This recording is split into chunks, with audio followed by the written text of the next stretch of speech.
All right, we are good to go.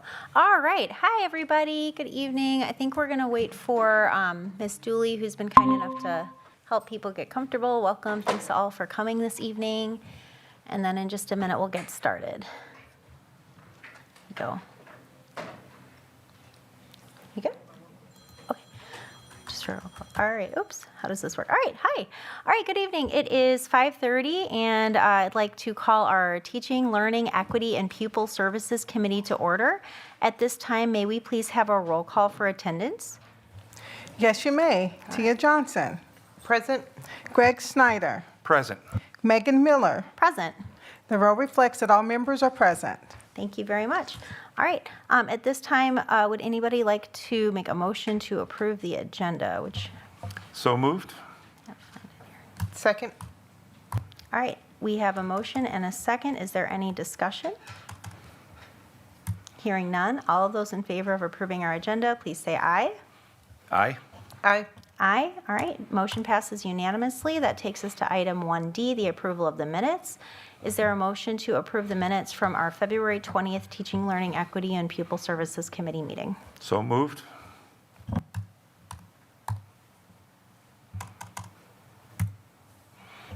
Second. Good. All right. No, you're fine. We have a motion by Schneider, second by Johnson. Is there any discussion on the minutes? No. Good. I didn't have anything either. All right. Hearing none. All of those in favor, please say aye. Aye. Aye. Aye. All right, motion passes unanimously. Thank you so much. That takes us to Section 2, information or discussion items. And at this time, I'd like to invite Ms. Moratek to tell us about our Teaching, Learning, Equity Grant Opportunities update.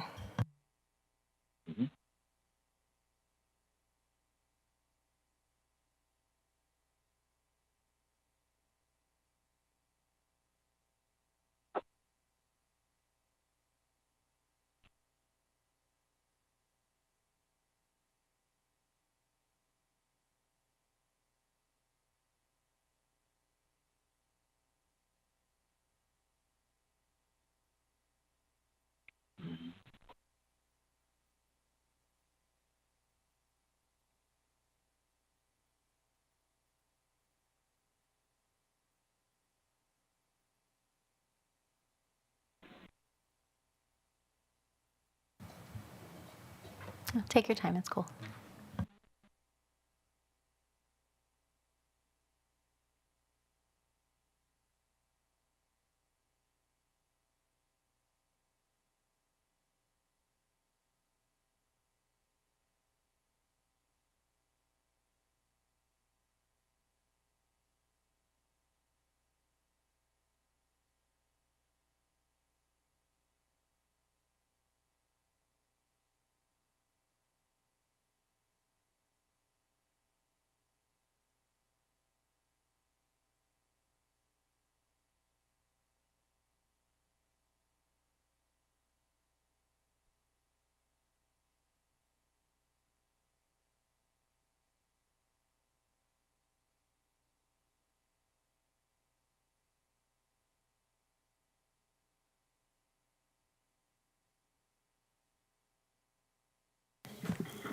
Okay.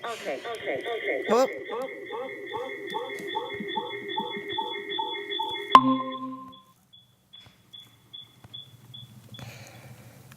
See, you go out of town for a week and look what happens. Yep.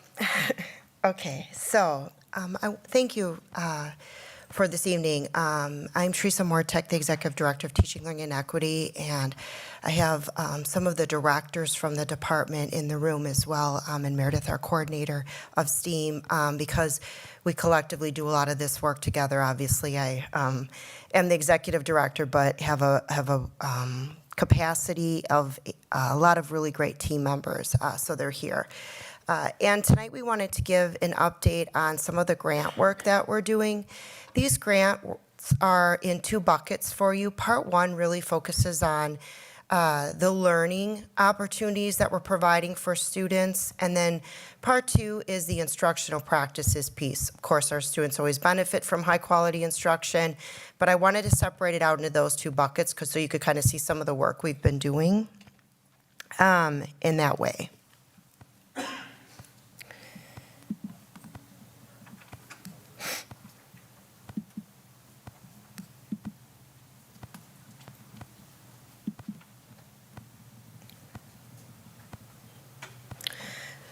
So this slide just lets you know that since 2022, we've had some grants prior to that since I have been here, but we wanted to start with 2022, just these last kind of 2 years.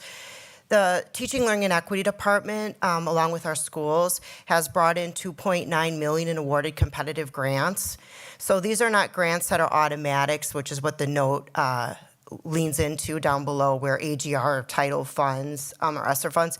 These are grants that we've had to actually go out and go after and have been awarded. And so again, those grants are strategic in our ability to expand high-quality programming and staff support throughout the district, and we're grateful for the many people that have contributed to the writing of these grants. The first one that I'll be highlighting in a second here is our Community Learning Center grants, which also include our principals, because they had to be leaders in the writings of those grants as well.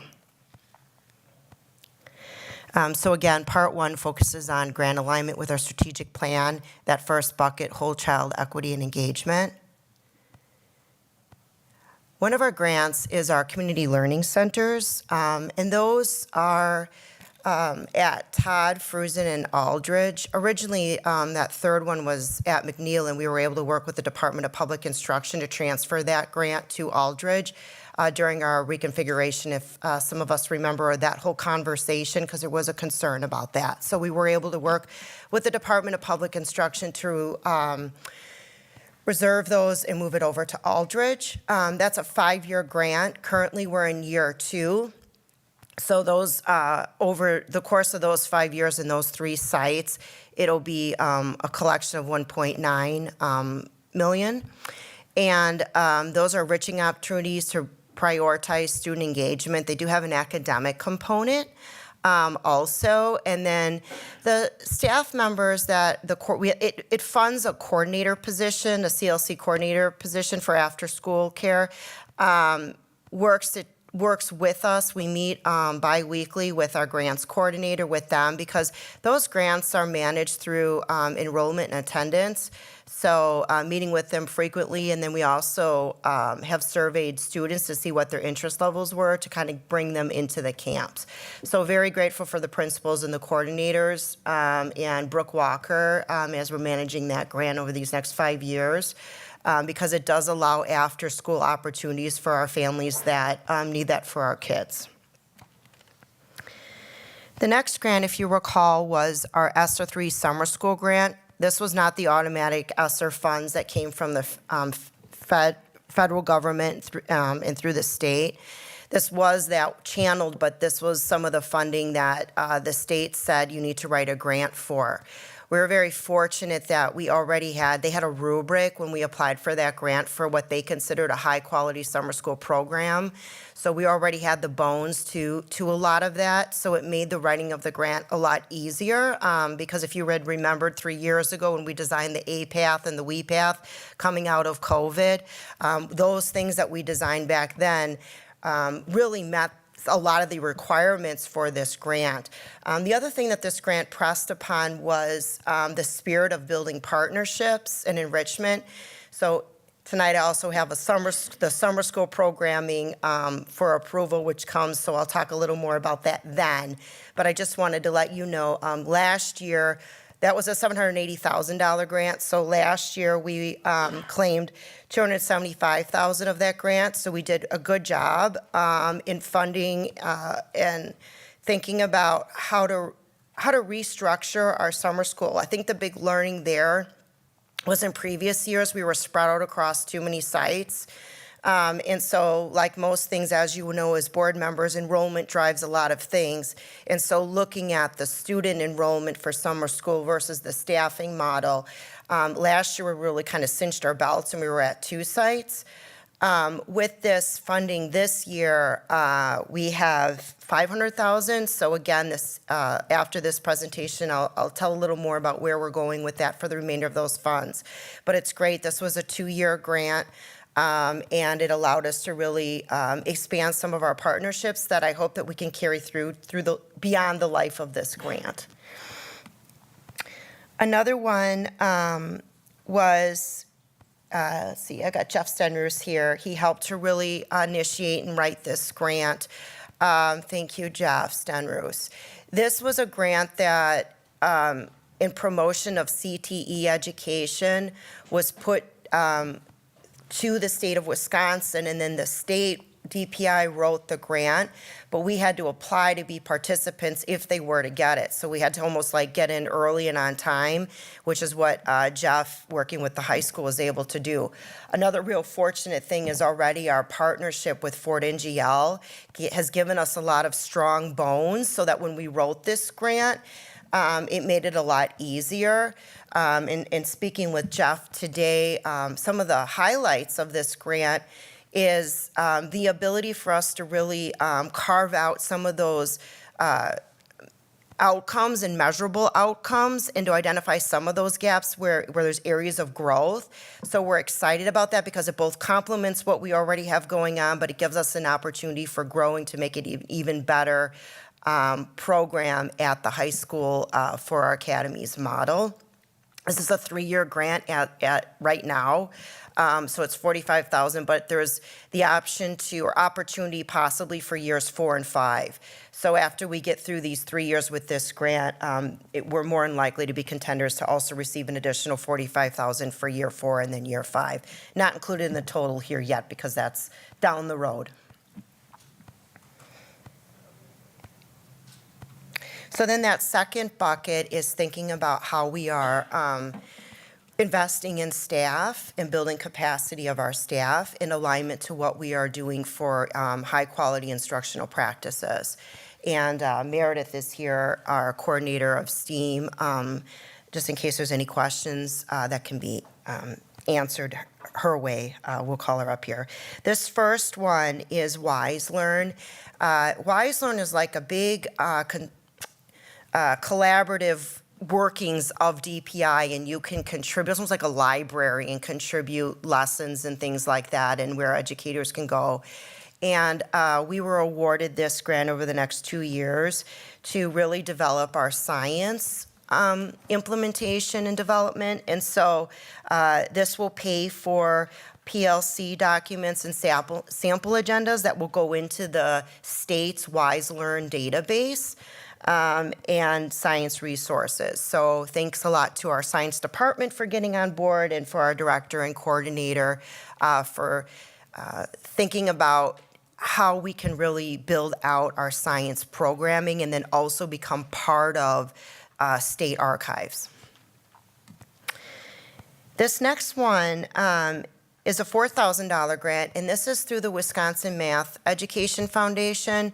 We already are working with that statewide organization to build out mathematics in alignment or kind of in suit with our math adoption this year.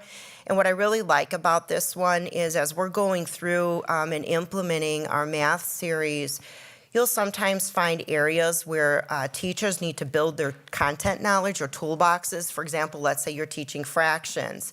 That might be an area across our educators that we identify as, you know what, as an educator, I need to build my toolbox around how to better teach fractions. And so then what we will be doing is in grades 4 through 8, offering math topics that teachers can participate in professional learning. So whether that's that or linear equations, teaching decimals, like those types of topics. The last thing that I want to highlight on there in that bullet is the lesson study model. That's a model that's been around actually for quite a while, but what's great about it is it gets teachers in teachers' classrooms. So it's kind of a protocol that you use. So teachers, let's say, come together and they look at a lesson plan, and the 3 teachers could, let's say, come together and they could talk about what are some possible misconceptions we would have, or what are some things we're looking forward to. And then those teachers go and observe each other teach the same lesson and provide feedback. And that's the lesson study model. It's a cycle and a protocol that you go through. So this will help to fund that as well. Great opportunity, because a lot of times teachers don't get into each other's classrooms and learn from one another in that way. So this is a structured way to do that. This next grant is spearheaded through Rochelle Elliott's work with professional learning and mentoring. We have state requirements to provide teacher mentors. So she's worked to get this grant to pay for part of our costs for mentoring. And the requirement for this is you have to collaborate with a partner school district. So she's gone out and found that partner school district to help pay for our mentor training that we do for new teachers. Then this last one, I just wanted to put in here to remind you that we're in year 3 of our GLOBE grant.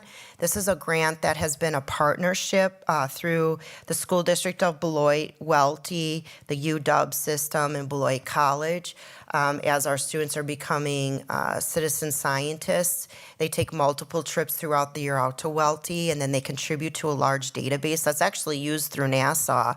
And then highlighting this spring, we have students presenting research projects. It's really kind of done in almost like a master's thesis way where they talk about their research and they present it, and it's at the public library. What day is that, Meredith? I think it's April 25th, and our goal is to have around 15 to 20 students participate. More to come on that.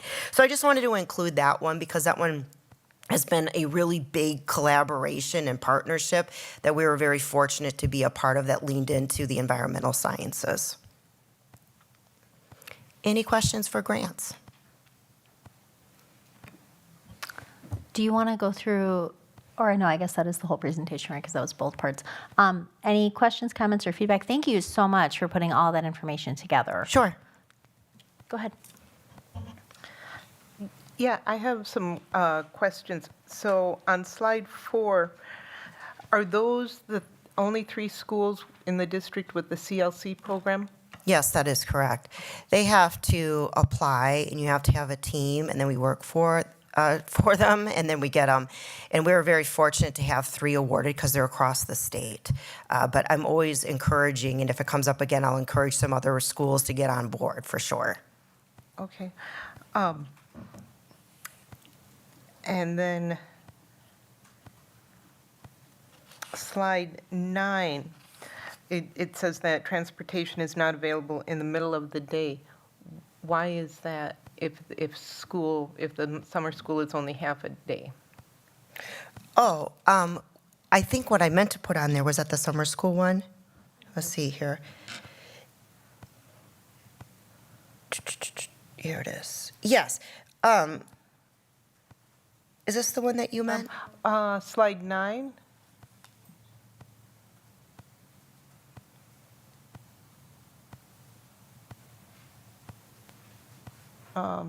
Wait. No. Maybe I can't read my own writing.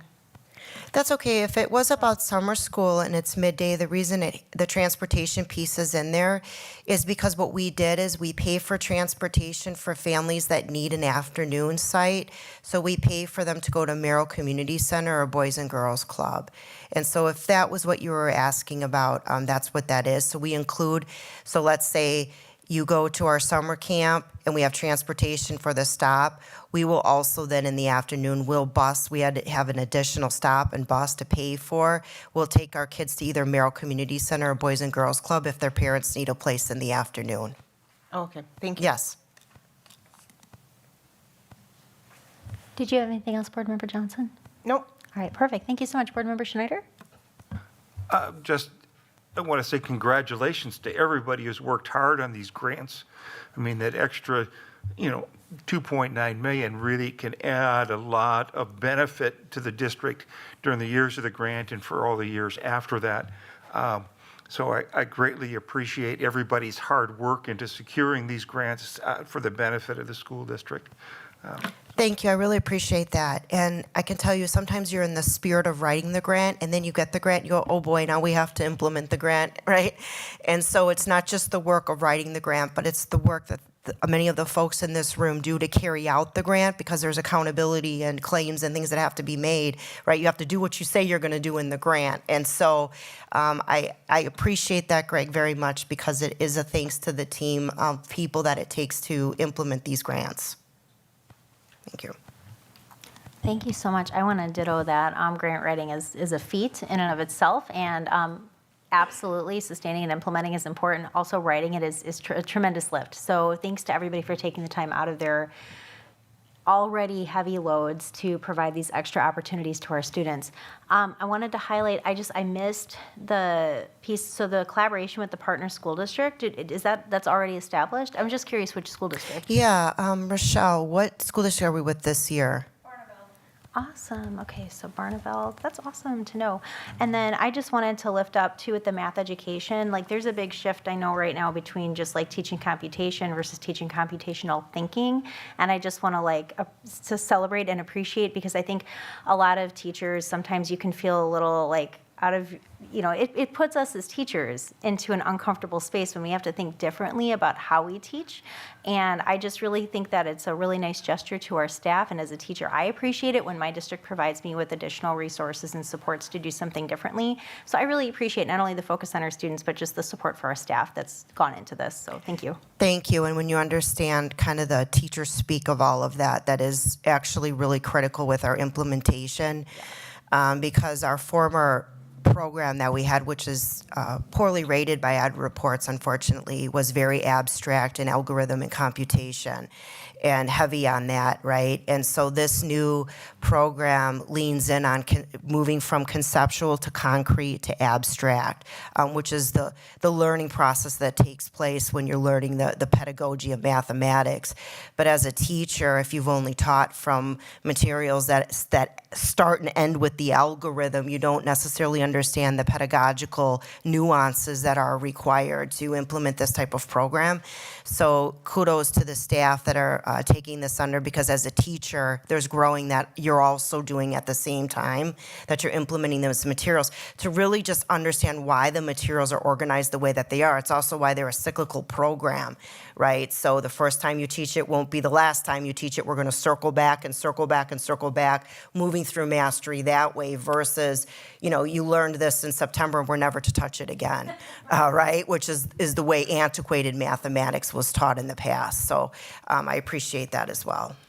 Yeah, no, thank you so much. That takes us to, I have to find my agenda here because I have too many screens open. All right, that Let me takes us jump in to, real quick I before you am go. so sorry. It's okay. Go right ahead. Thank you. Agenda item number 2 will be summer school. So we'll be real quick on my space here. I would just like to take the time again to thank the staff that works very hard on, any grants that we have in our school district. Naturally, we're talking about our TLE department. And again, a lot of times we get these grants again, like Mrs. Mortek mentioned, that, we got a grant, now we got to do something with it, right? But to me, it's more than that too. It's about our opportunities that we get with our students, right?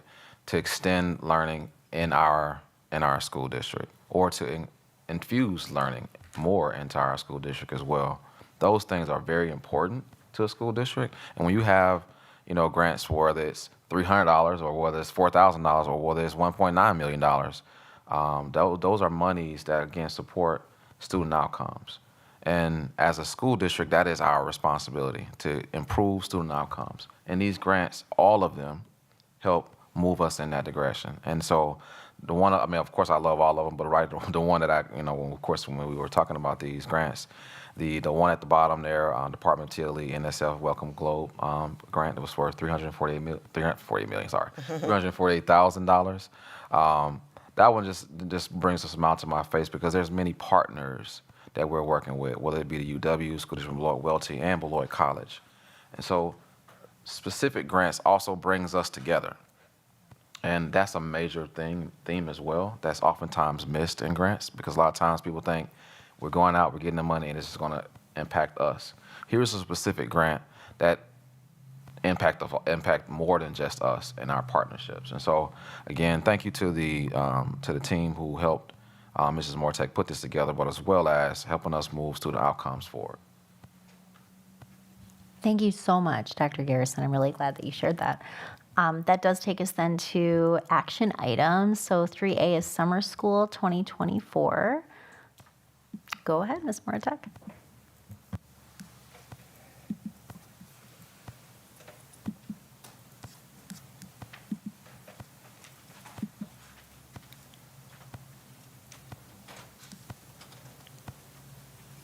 Okay, so in cadence with what we typically do, I come to the committee and ask you to move to the consent agenda for the board to approve our summer school programming.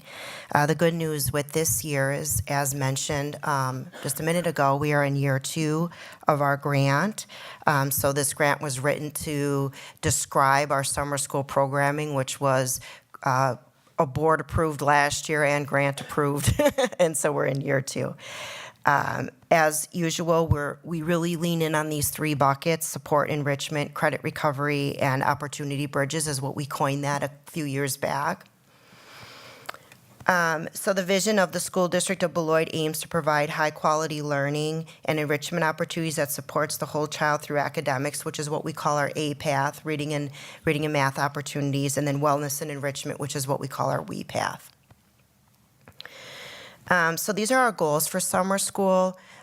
This year I added the idea, we had the opportunity bridges, but I added that working towards compliance of Act 20. So when that all comes to fruition, and as we know, it's an ongoing changing piece of legislation right now, there is a part of that where we are required to communicate to parents about their students' proficiency in reading, with the encouragement that they attend a summer school program that provides an intervention for reading. We already have the opportunity bridge, so we have the bones there, but we'll formalize it to make sure that we're in compliance when the time comes. So again, this is our funding for summer school. We do receive funds for summer school enrollment through the state with the instructionals, but we have a grant now that we're funding for these last 2 years. And so just mentioned that in the former one. And so with those remaining dollars, some areas that we're working on is that transportation. Maybe that's where you were looking at that piece. But in addition to that, we had talked about a driver's education opportunity to fund for kids. And so I was able to connect with Community Action and Mark Perry, because he does have a scholarship for that for Rock County. So I'll be working with him to create an umbrella within that Rock County scholarship for School District of Beloit only students, which will help to pay for the online class and then behind the wheel, which is, I'm guessing, approximately $600. So we'll be looking at the grant funds to see how much we can set aside for the scholarship, and then I'll be working with the finance department in hopes that if we create that kind of bubble of funding, it'll outlive the grant, because we're moving the claim to Community Action. But I got to work through the dotting of the I's and crossing of the T's yet with that. That's kind of the vision there.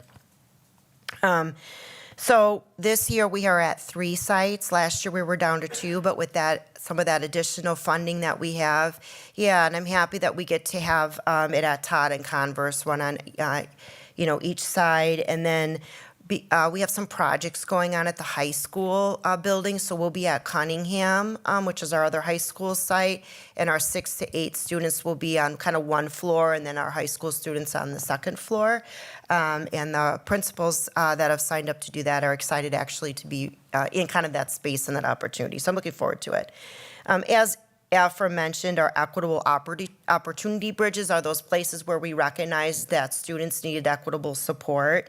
So working on those foundational skills, there I added the letter sent to the families with the students. That's something new to be working towards. I know we've done that maybe years back where, looking at summer school and urging your student to take summer school. And that's kind of in that same spirit, but just making sure we're in compliance with the current legislature.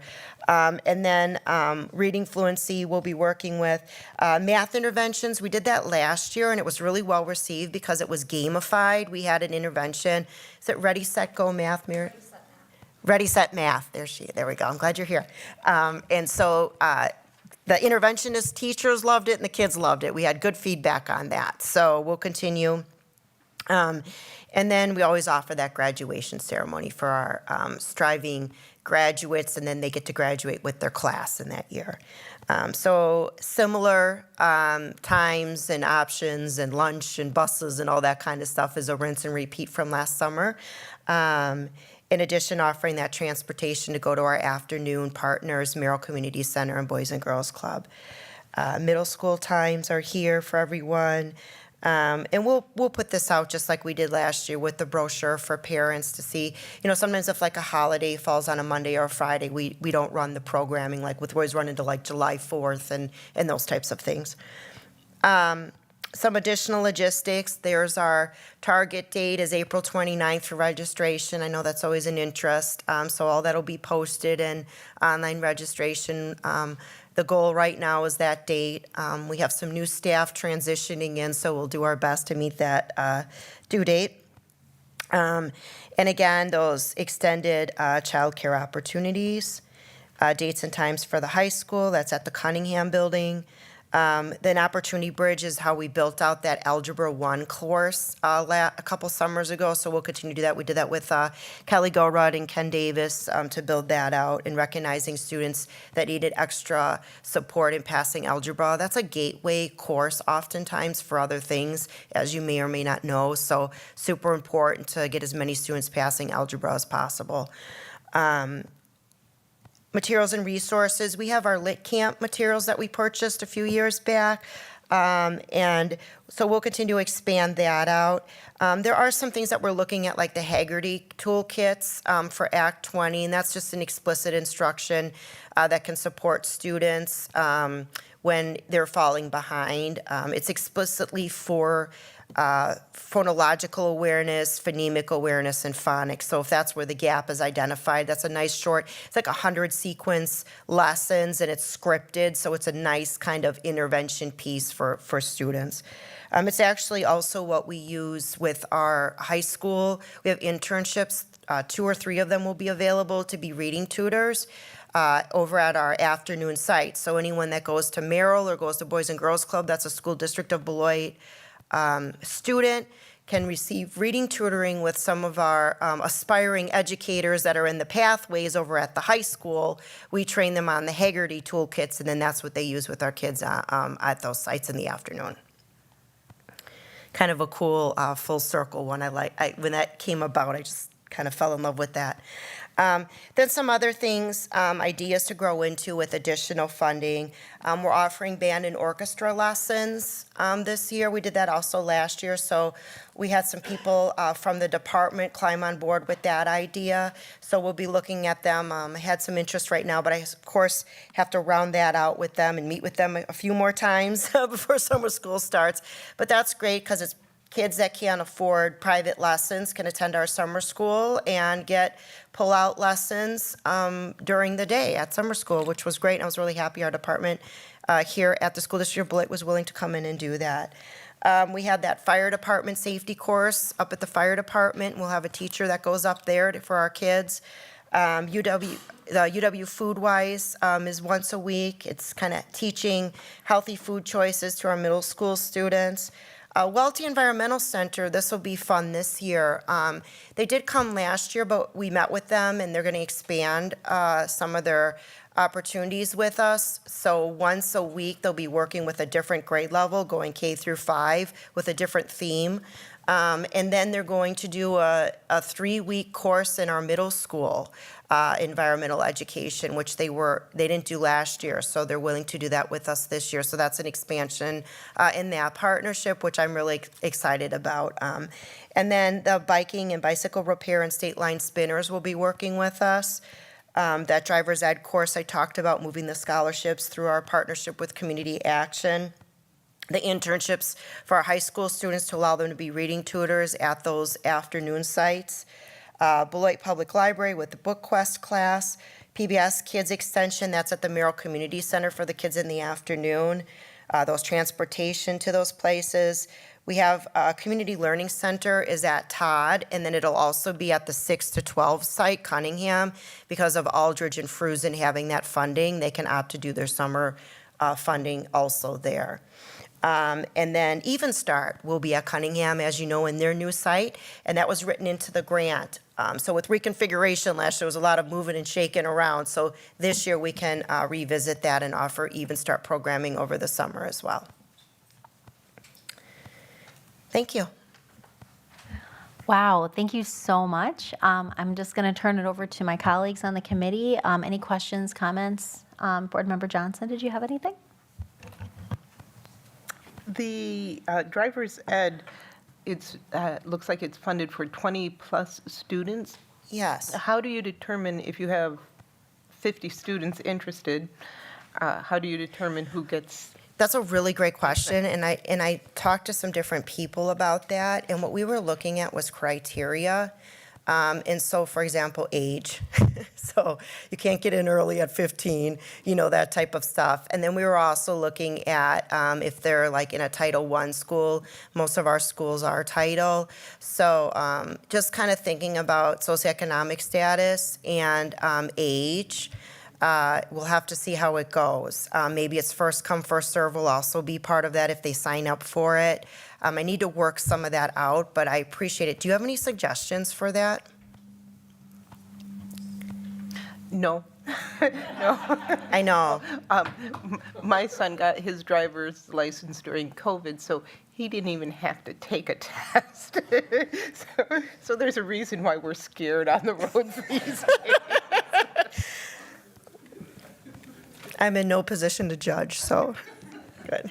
Yeah, I understand. Yeah, so it's and I hear you because I thought about it myself, and so we'll think through some of that so there's something that's clear and people don't feel like they were chosen because they know someone or don't know someone, that type of thing. I want to make it as fair as you possibly can make something like that. Yeah. I do want to thank you for bringing this back to the school district of Beloit. It's something that we should have kept years ago, and I really appreciate that, and I think a lot of other Beloiters will be happy to see this as well. Oh, great. Well, thank you for that. I appreciate it. And Community Action does also have scholarships for Rock County individuals beyond, I don't know if Mark Perry appreciates me advertising that or not, but we will be adding to that scholarship as well. So, thank you. Thank you. Anything else? You're good? All right, Board Member Schneider? Just excited about all the additional opportunities that we're providing for students, and again, want to thank everybody who worked hard to create this and put it together, and also now to run the programs this summer. I think that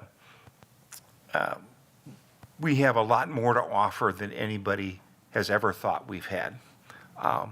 And I think that greatly strengthens our school district as a whole, but also the academic achievement of all of our students. And again, thank you to everybody who's worked hard to provide this opportunity for us. Thank you, Board Member Schneider. I would also just say, because the spirit of this grant is partnerships, that everyone on this list has come out and said, yeah, sure, we're willing to partner with you. And so all of those names listed are people that we have relationships with and a rapport with, and they want to work with our kids. And so I'm thankful and grateful for those leaders as well that are throughout our community that have bridged this partnership with us. Thank you. Thank you. I want to go to summer school. This is awesome. But short of that, I want to just highlight, we have such an incredible community to be able to do this, and just reflecting on my day-to-day experiences, with students, I imagine that many of our students are going to see these offerings and feel extremely valued by both our district and community. And so I think that alone is a huge asset to what you've presented this evening. I really appreciate that. I did have a quick question about driver's ed. I wanted to echo what Board Member Johnson said. I think it's all the same things. While I was listening to you two talk, though, I was wondering, because I think driver's education access has been identified as both a county and city economic development issue. I wonder if there are ARPA funds available going forward into years, because I think that those are still available in Rock County. So that might see how it goes this year, and that might be an opportunity going forward as an additional partnership with workforce development. Oh, that's great for me to know that. So thank you for telling me and sharing that, because I agree with you. And sometimes you plant the seeds and then the money comes later. And so that's good to know that. And I'll work through with my relationship with Mark Perry in partnership there to think forward on that. The other thing is getting people willing to teach behind the wheel, driver's ed in Beloit. When I was working with one of the CISAs last year, that was sort of a stumping point, is they didn't have somebody at the CISA that worked in Beloit for behind the wheel. So, and I know there's a vendor here in town, but that is something also that is needed here, is individuals that are willing to teach behind the wheel in Beloit. So yeah, that's really good to know. And I'm just curious because this is like spectacular. I'm just wondering, what does our advertising look like for all of, like, just particularly for this last slide? I feel like as a parent, I get really good communication from the school district about like this is sign up and all the things. Are we doing anything to like let our our broader community know, like, look at these amazing partnerships we have this year, thanks to these grants, et cetera? Like, has there been thought given to that? Yeah, the communications department, I've been in talk, Monica, and when we push out the brochure like we usually do, we'll add some of those key highlights then, and then push out the communications. Okay, that perfect. time. Awesome. Thank you Okay. so much, Yep, Dr. thank Garrison. you. Oh, of Oh, course. yes, thank you. actually, I think people also need to recognize that in our school district, we offer summer school to the broader Beloit community. And so here's another opportunity that people may not know about, but whether you go to school in this district or maybe somewhere else, people access our summer school. And we've been providing that for years here in our district. Maybe don't get the notoriety for that, but it's time for us also to recognize that too in our school district. And thousands of kids come to our summer school on a yearly basis. And we've picked up our numbers over time. Because of course, it was coming out of summer school. Coming out of, I hate to say the C word, but the COVID word, right? But now we are again, coming back out of that, and again, thousands of our students participate in our summer school program here. That actually runs from, the second week, pretty much second, third week in June, all the way through July. And so we have an extended summer school opportunity for a lot of our parents. And again, this is access for all of our students who live in Beloit. And that, again, that may mean that they attend our district or not. Thank you. Thank you, Dr. Garrison. That reminded me, years ago when Isaac started at the high school, I encouraged him to take summer school so that he could graduate early, and that was a huge incentive for him to do summer school. I'm wondering, are students still allowed to do that? So our enrollment now, or high school, is centered around credit recovery. I will say that. That's kind of what it's centered around now. I've had conversations with teaching and learning department and in summer school development, going back to more of that credit, get ahead credits, if you want to call them. I don't think we're back in that full swing yet, but that is something that we've had conversations about. But right now it is centered around credit recovery. No problem. Great thought. Any other thoughts or questions before we move on to 3B? We just need to ask to move it to action. Oh, yeah, just kidding. 'cause To we're go gonna- to the board consent agenda. Thank you. I'm on spring break, so appreciate the reminder. Thank you. All right, so is there a motion to approve to the full Board of Education the purchase of new musical instruments in the Yep. amount of? Wrong one. Nope.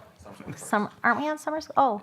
Or summer school. Oh, it was like, yeah, 3A. I was really not recovering, going ahead. Sorry about that, folks. Is there a motion to recommend approval, there we go, of the proposed 2024 summer school programming to the full Board of Education? So moved. Second. All right, and we've got the right motion language, right, Ms. Dooley? Sorry for that. Perfect. Any other discussion before we take a vote? Good. All right, all of those in favor, please say aye. Aye. Aye. Aye. All right. Thank you very much. Motion passes unanimously, and that takes us now to item 3B, which is also a very exciting item. If you want to go ahead, Ms. Moratek.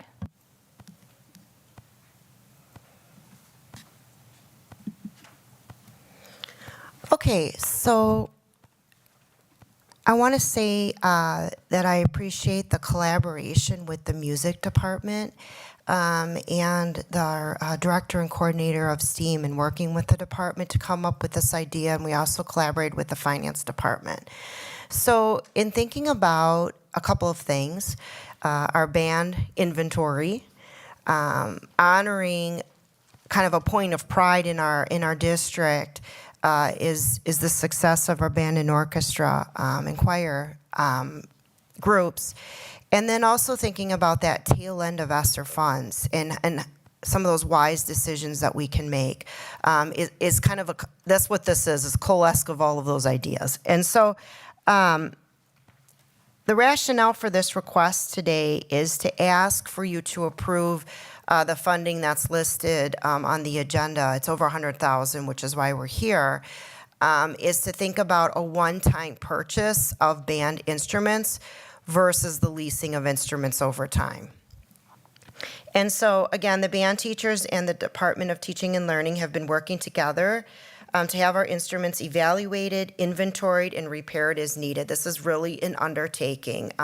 We've built out, and we're still completing it, an entire inventory system is kind of the goal, so you can check things in and out just like you do a book. And so when we do that, we have an understanding of our inventory and what needs to be replaced. As you know, instruments are expensive. So it's something that takes forward planning. And the repair is an ongoing fee as well to keep them in working condition for our kids. Our fifth grade band program has a lot of new interests. We have over 100 students across our 5 sites that are interested in. At one time, I think we were down to 2 flutes for selection. And I can tell you, as a young girl that wanted to play cello and got a clarinet put in her hands and played that for 7 years, I would like us to have more inventory than 2 flutes. This is kind of, those are the conversations and noticings that we've been having with our music folks and our director of band. We've invested $20,000 in repair just this year because of a lot of those instruments just really needing to be maintained and to be playable. And then again, because of this growing interest, we have a smaller supply of instruments. Another piece of that is sometimes when the instruments need to be fixed, then the student goes without the instrument for several weeks while they're waiting for it, where if we have an inventory, we can swap that out, swap the instruments out. So we're requesting the use of $138,150 in ESSER funding to purchase 97 new instruments across the district. And again, they'll be primarily used at the middle school level because as those incoming 5th graders are coming in, and you know what I really love about that too is the diversity of interest across the district because they're coming out across those 5 sites now that we have a K-5 system. I just wanted to add that in there. And this will be cost effective because the one-time purchase, as anybody that's bought a car versus leasing a car, the one-time purchase is cheaper long run than leasing over many years. And so then this table just breaks that down for you. So the one-time purchase is $138,150 in regards to if we were to lease it for 2 years or 3 years or 4 years or 5 years, you can see the cost savings over time. And then lastly, we had these 3 bids come in. So of the 3 places, Voight Music came in the cheapest, and then that's the list of quantity of instruments. And again, this was put together through the expertise of the music department and kind of student interest in what they're looking for and their needs. So. Thank you so much. Board questions, thoughts, reactions? Good. Board Member Schneider? As a band nerd myself in school, I started in 5th grade. And I was lucky enough to be able to play the instrument of my choice simply because I had a relative that had one I could borrow because the school system did not have them and my parents were not able to go out and to lease one. It just was not in the budget. With the growing music program that we have in this district and the importance of that, I highly recommend the purchase of these equipments so that we can continue to expand the options for students. I know when you look at the total, it looks kind of expensive, but when you look at the list of instruments that they're purchasing, some of those instruments are extremely expensive. And so I think this is really going to provide a real benefit for all of our students in music and the music program as a whole. Thank you so much for that. Wanting just to clarify again, these are use it or lose it dollars, is that right? Yes, this is the last of our ESSER funds. I appreciate that. I just wanted to make sure we were all clear on that. Thank you. Yeah, it isn't the District 10 budget. It's ESSER grant funds to purchase them. Perfect. Thank you so much. Board Member Johnson? Yeah, I'm just curious, does the district have a program or accept donations of used instruments that are in good to excellent condition? Yes, we would do that. And one of our newer teachers, Kyle, suggested that to our director. I'm not sure exactly where it landed in the coordination of it all, but that was an idea that was brought forward. So I'll circle back with my team and kind of find where we landed with that idea. You're welcome. Thank you so much. Anything else, Dr. Garrison? Sure, I was also in the band, so just to let everybody know, I was a saxophonist, and one of these days I will bring it and play it for all to enjoy. It has been at least 20 years of me not playing it, but hey, I will tell you that I do have that skill set. I appreciate the band and everything that it does for our schools, our school districts. Overall, I think that our program that's here is to stand alone. We stand out in this area, and so I was also one of the people like Mr. Snyder who couldn't afford a saxophone, and for many years it was given to me as a loaner from the school until finally we scraped up enough money my junior and or senior year to purchase one for me.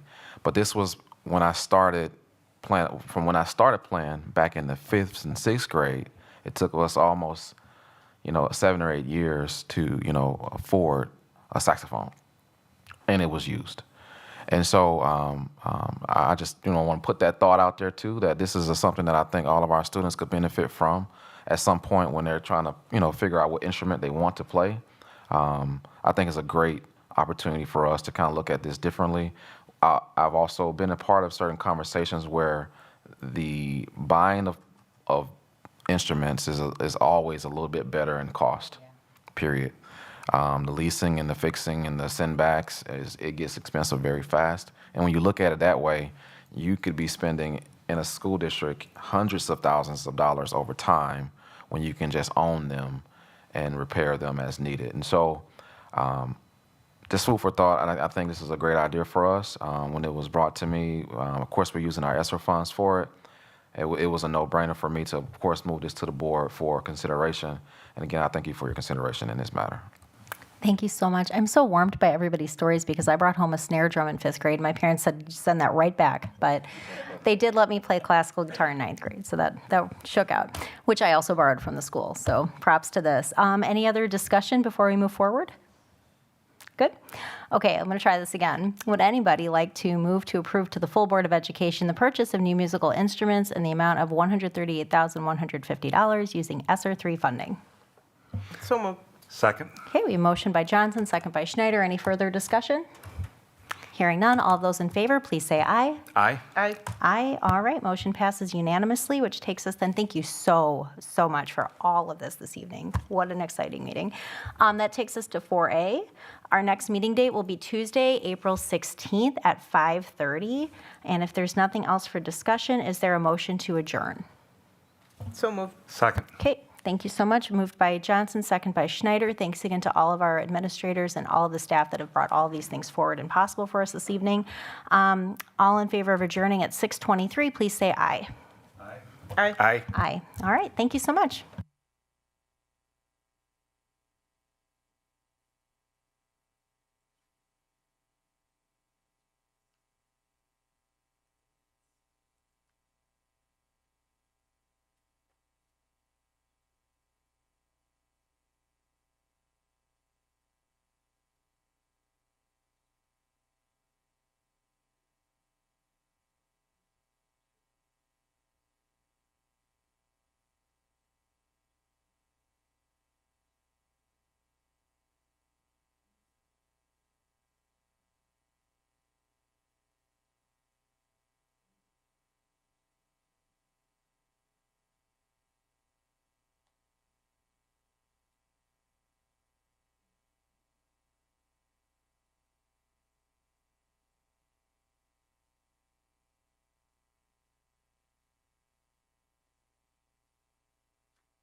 Okay, I'm going to call to order the March 19th, 2024 Human Resources Committee meeting at 6:32 p.m.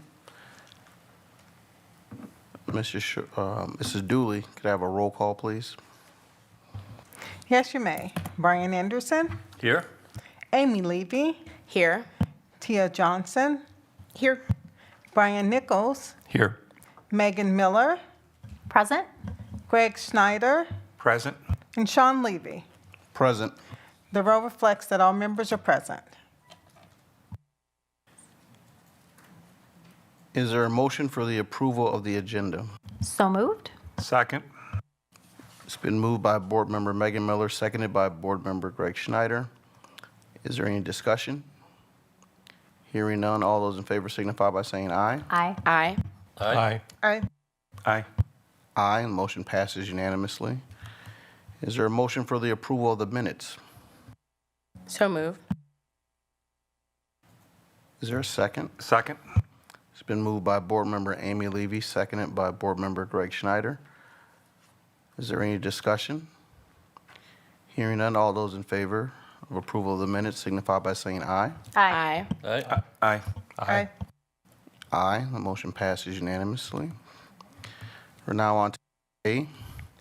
A motion may be made to convene the Human Resources Committee into closed session pursuant to Section 19.85, parentheses 1, parentheses C, of the Wisconsin State Statutes relative to considering employment recommendation exhibits. Is there a motion? So moved. Is there a second? Second. It's been moved by Board Member Megan Miller, seconded by Board Member Amy Levy. Mrs. Dooley, can we have a roll call vote, please?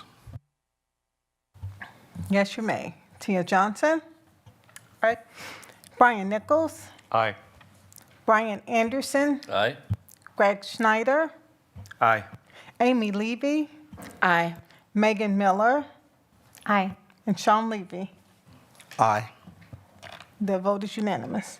All right, so we'll be closing out of the open session link and going into closed session. We are all here. And then we'll come out and reconvene in public session in order to take any action or answer questions that are appropriate for open items and things that were discussed in closed session.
Hey,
Dan.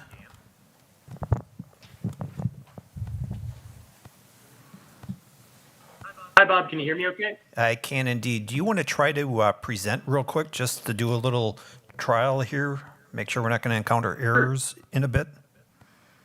Yeah, that sounds like a great idea. Okay. So are you going to be like pulling up the slideshow and then handing it over to me, or do you just want me to present directly from my account? Why don't you try to present directly? And if that works, we'll go with that. But if not, then we can do it on my end too. Sounds good. I'll try and pull it up real quick.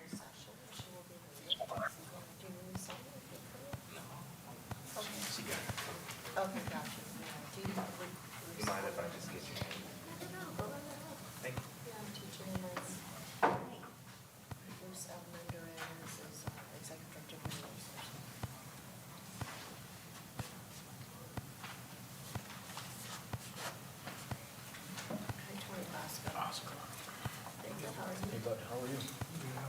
How's your brother? How's your sister? She's got a car. Isn't she sometime? She gotta be like 21. Can you see my screen? Yep, coming through just fine. So good. We won't have any Okay. issues then. All right, perfect, man. Sounds good. They should be finishing up that closed session here, hopefully momentarily, and then they'll finish up their HR committee meeting, probably take a brief break, and then get into the regular meeting thereafter. Okay. All right, thanks. Yep. Talk to you soon.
Okay, it's 7:41 PM, and the Human Resources Committee is reconvening in public session in order to take any action if necessary on items discussed in closed session, and also to answer any, to ask and have answered any items that are appropriate for open session. Is there any board member with questions? Yes, so a question for Exhibit A. Is there a significant variation between the contracts issued to individuals in the transfer section versus the standard contracts for those positions? Excuse me, good evening. The contracts that are issued for renewal don't make their way to the board docs each year, only the non-renewals do. The ones that are listed as transfers is because their contract position changed. Right, so my question is there a significant variation, like some substantive change between the individual contracts and the standard contracts for that position? Does that make sense? Okay, no, they're still administrator contracts, yes. Perfect, thank you so much.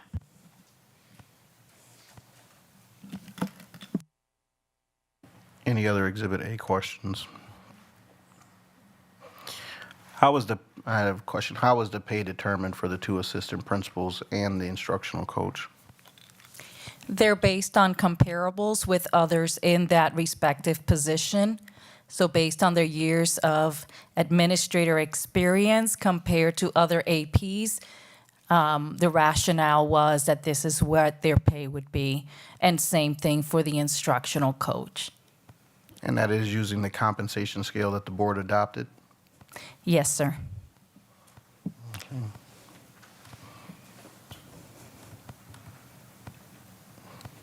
All right. Just a minute, because I have another.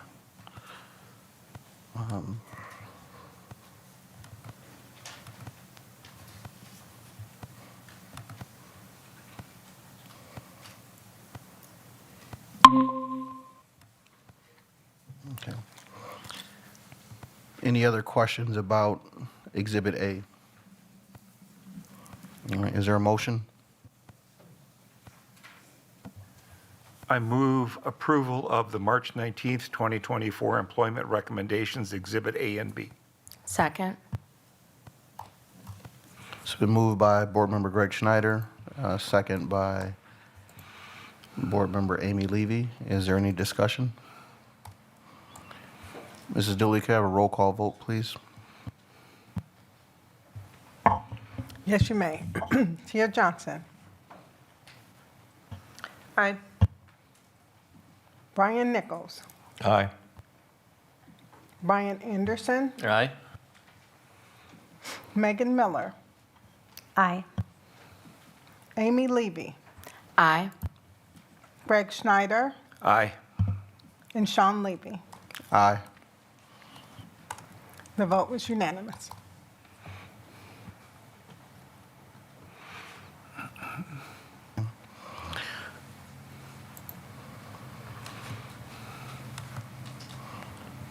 Okay.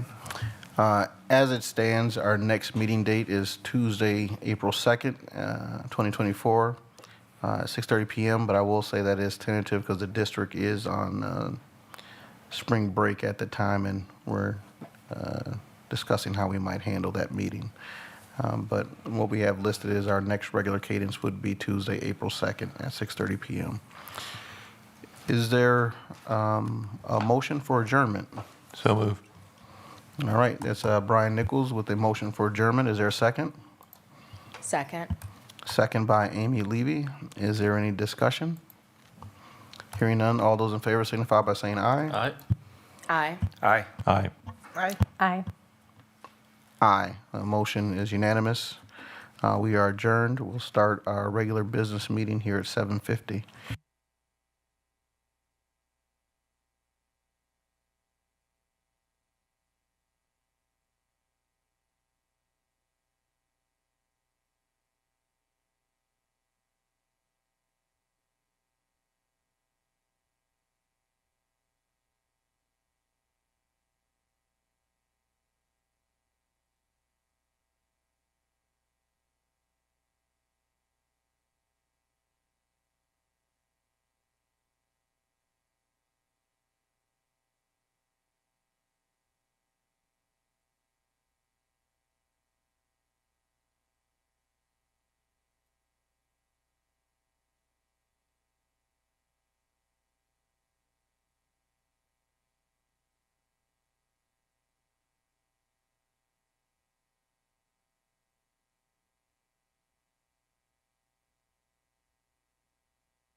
Okay.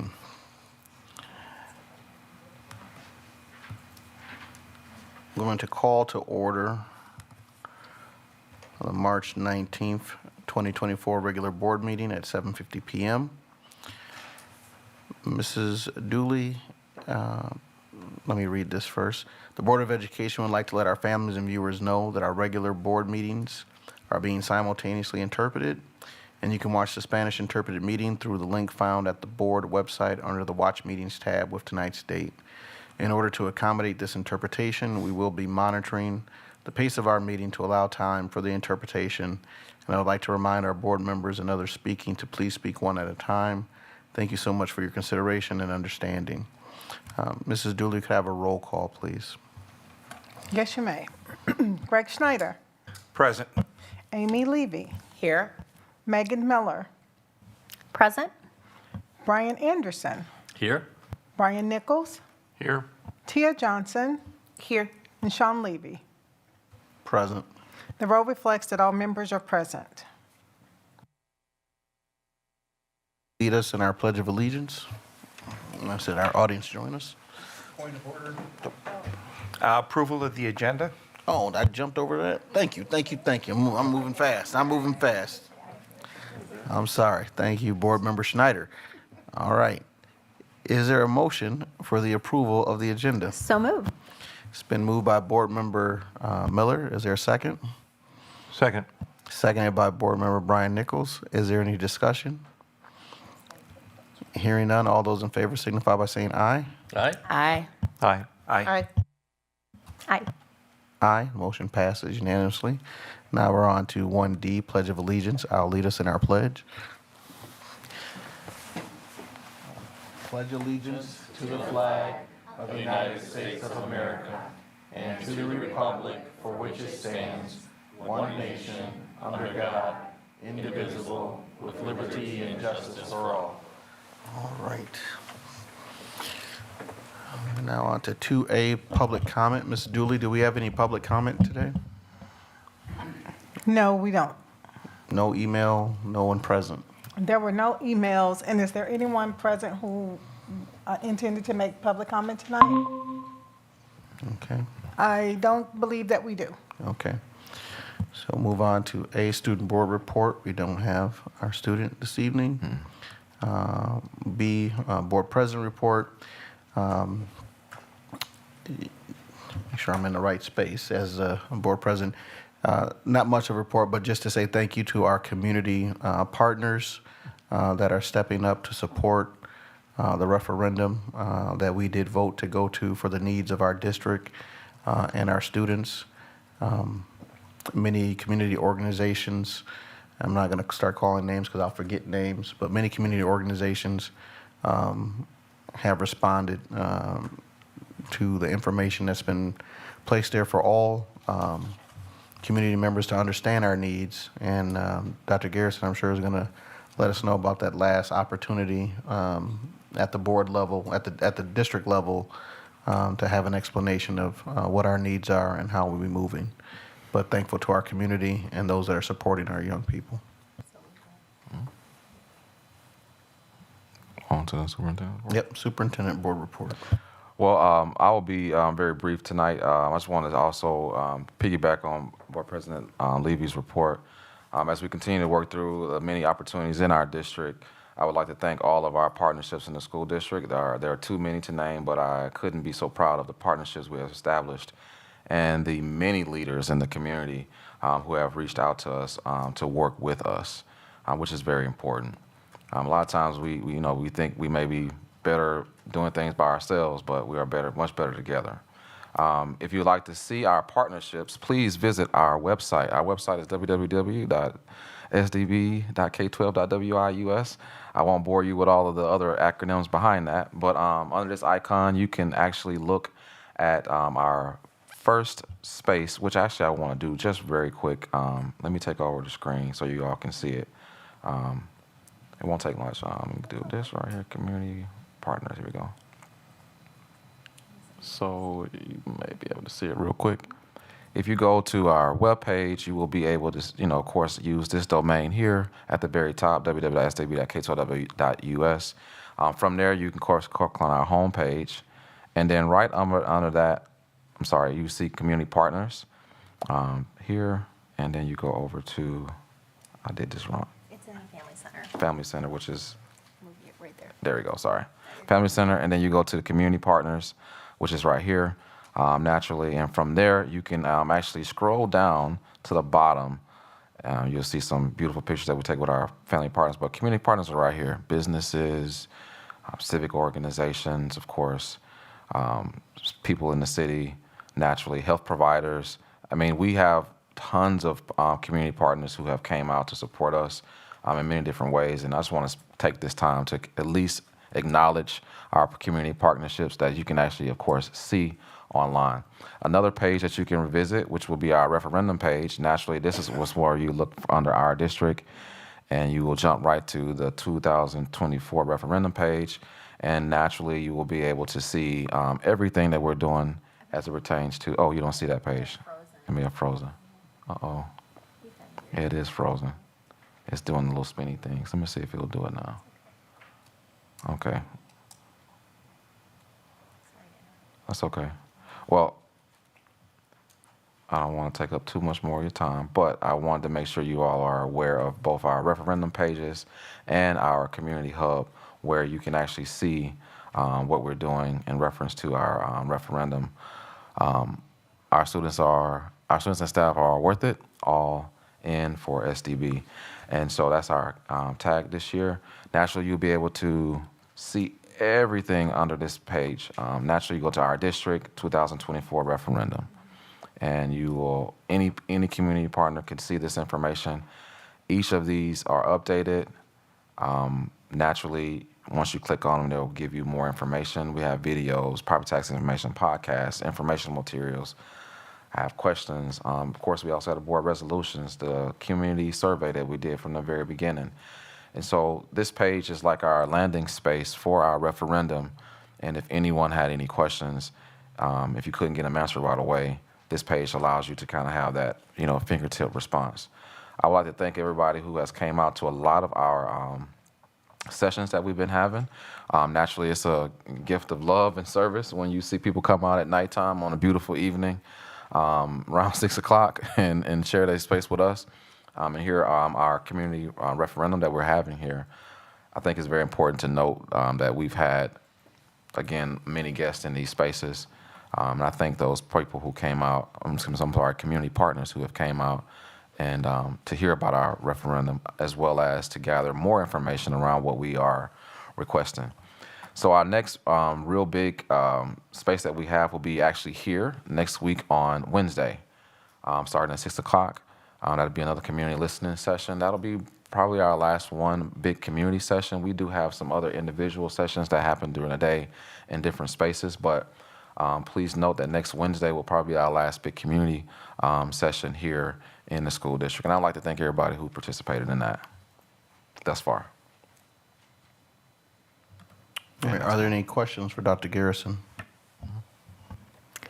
Just a comment. Thank you for highlighting our website. I think it's just done very beautifully and accessibly. And then I just also had to give a shout out to the student, staff, volunteers, and of course, Mr. Wallendahl for the musical was phenomenal. I know I'm not alone on the board here. I know I saw Ms. Johnson, I think, and Mr. Levy and Ms. Levy have all talked about the musical, and board member Schneider as well, for sure. I don't know. Did everybody go see the musical? Not quite. It's okay. I didn't get to go last year, unfortunately, so it happened. But anyway, it was like absolutely phenomenal, and I just think it was such a beautiful display of not only like the amazing talents and dedication of our students, but also just again like lifting up like all of the community that goes behind our kids, because I mean there's a lot of grown-ups and volunteers and parents and other people in our kids' lives that help them stay at these like very late sessions that they've devoted hours and hours and hours after school to do, right? So just wanted to show that appreciation. Thanks. SpongeBob was the show. Yep. Any other board member? Yeah, I'll agree with Megan. That was many funny moments in that presentation. And I know, yeah, Chum. that was awesome. I think that also too, as you recognize the close of our winter sports and the beginning of our spring sports, that again, we're proud of all of our student athletes and the adults and parents that have supported them throughout the season. Yeah. All right. Committee and other board reports, business operations and finance, teaching, learning, equity, and pupil services, governance committee, legislative update. The Business Operations and Finance Committee has not met since our last board meeting, so we will meet again, tentatively that April 2nd, but we'll see if that gets rescheduled. Okay, I'll jump in for teaching learning. We did meet this evening. We had a very exciting meeting where we heard all about a number of grant opportunities that really are just a great demonstration. Again, I'll overuse this word tonight, the dedication of our staff and our administration. It takes just tremendous amount of hours making sure you've got all your details lined up. It's a Herculean effort to write a grant. So we have a number of them. We had over $2.9 million of competitive grants that we heard about, which means they weren't just like, hey, here's some money. Like, people had to put a lot of hours of work, and we won those grants, all in service of our students and our staff. So it was very exciting to hear the details of those this evening. We also heard about summer school, which you'll find information on our later on in this board meeting this evening for next year. It looks like, was it April 29th, right, is the tentative date for registration online. So mark your calendars for April 29th. I am definitely signing my kids up. I'm super excited. One thing I want to highlight is driver's ed is something that we have tried to provide in our school district for a long time. It's cost prohibitive. There are a lot of barriers for school districts to offer driver's ed, but because of the hard work and grant writing opportunities, as well as a community partnership with Community Action, we are able to start to offer driver's ed this summer, which I know is very exciting, and we made a point to discuss that thoroughly at our committee, so I wanted to just provide that information for those who are following along in this meeting. Lastly, we heard about something else that will be on our consent agenda this evening, a request to spend some of our ESSER dollars that remain. There's not many left, and so we're trying to be very purposeful with how we spend those use it or lose it dollars that do not come out of our regular budget. And those use it or lose it dollars we're bringing forward this evening to spend about $138,000 on instruments so that we can inventory, care for, and retain instruments for our students rather than end up spending more money leasing and lending those instruments. We have a very popular and growing band program. It was shared this evening that there's a great deal of interest in our 5th grade program across our 6 elementary schools. And so this is something that will not only facilitate making sure students have access to the instruments that they're interested in, but also something that will help save money down the line. So those are the evening's agenda items. Anybody have any questions? Awesome. Thank you so much.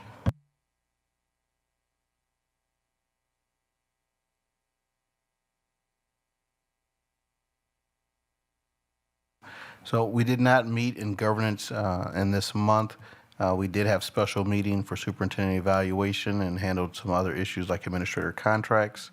And then our regularly scheduled meeting for governance would occur on the 26th, but we have special meeting set for that date. As we have discussed in governance in the previous meetings, that we're working on the cadence of our meetings and how we'll end up working. And so we'll have that conversation in April as we work to solidify moving forward with whatever our outcomes are for our election, for our elections, with how we'll proceed in the next months, working with Dr. Garrison to put us in a framework of meetings and agenda setting to achieve effectiveness and efficiency. Legislative update and then policy committee. I'm going to forego my legislative update since we are discussing Act 20 later on in the agenda. Thanks. The policy committee will meet next on Wednesday, April 10th. Please note that this is a change from our regularly scheduled first Wednesday of the month meeting because many of us will be enjoying spring break. So again, Wednesday, April 10th at 5:30. All right. We have discussion items 5A, School District of Beloit 2023-2024 Enrollment Study. All right, I'll kick us off with that conversation. First of all, I'd like to thank our guest, who's also online. You can go ahead and pull your presentation up. First and foremost, we've been having conversations around enrollment since I walked into the district back in 2000 and last year, and so one of the interesting conversations that I like to have is, the district has. This is not a new conversation. We wanted to do the enrollment study when I first arrived here. Didn't have the space to do it right away. Naturally, we worked through this with our facility study as well. And so combined, this was a thought that we needed to bring to the school district. Naturally, the board has had this conversation already as it pertains to our enrollment and some of our enrollment projections.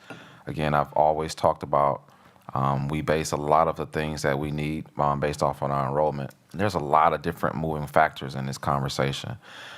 Before we even get started, I just wanted to say, of course, this is an enrollment study. Naturally, things in the study could come to fruition, or things in the study, could change, right? And so that's what an enrollment study does for all of us. And hopefully, in this presentation, we'll be able to capture some of the things that's changed here in our school district, along with some of the opportunities that we also have. And so I'll turn it over to our guest, who will be piloting the slides. Just to let you know, we do have about 10 to 15 minutes or so to go through this high-level overview of this conversation. Then, of course, we will have board questions as needed. And so I'll turn it over to our guest. Thank you, Dr. Garrison. I'm Dan Eckberg with Vanderwall Associates. Can you all hear me and see my screen? Yep. Yes. Okay. Great. So I will be presenting the school district's 2023-24 enrollment study, as I said. And one quick note, I added a couple additional slides and bullets since the version was posted to board docs, and I'll point those out when we get there. So first, look at enrollment in the district over the past decade. So between 2012 and 2016, enrollment was pretty steady at around 7,000 students. It then began declining gradually over the next couple of years, and then saw a large decline in the 2020 school year following the onset of the pandemic, and has continued declining, albeit more gradually, in the last couple of years since then. At the same time, we can see at the bottom the change in open enrollment out of the district over that time period. So that has been increasing over the same time period. But it should be noted that while that is certainly one of the factors that has decreased total enrollment, it is certainly not the only factor or even responsible for the majority of the decline seen during that time.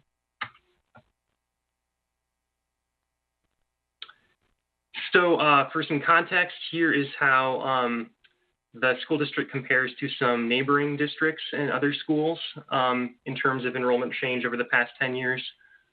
So the school district of Beloit saw a decline of 26% in total enrollment over that time period. For comparison, Beloit-Turner saw a 10% increase, while Clinton and Janesville districts saw about a 10% decrease, and enrollment at the Parkview district saw a small 2% increase.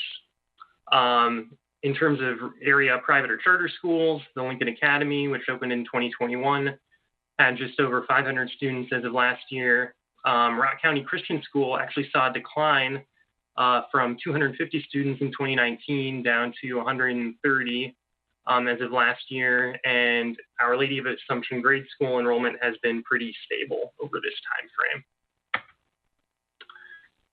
How this compares to statewide trends.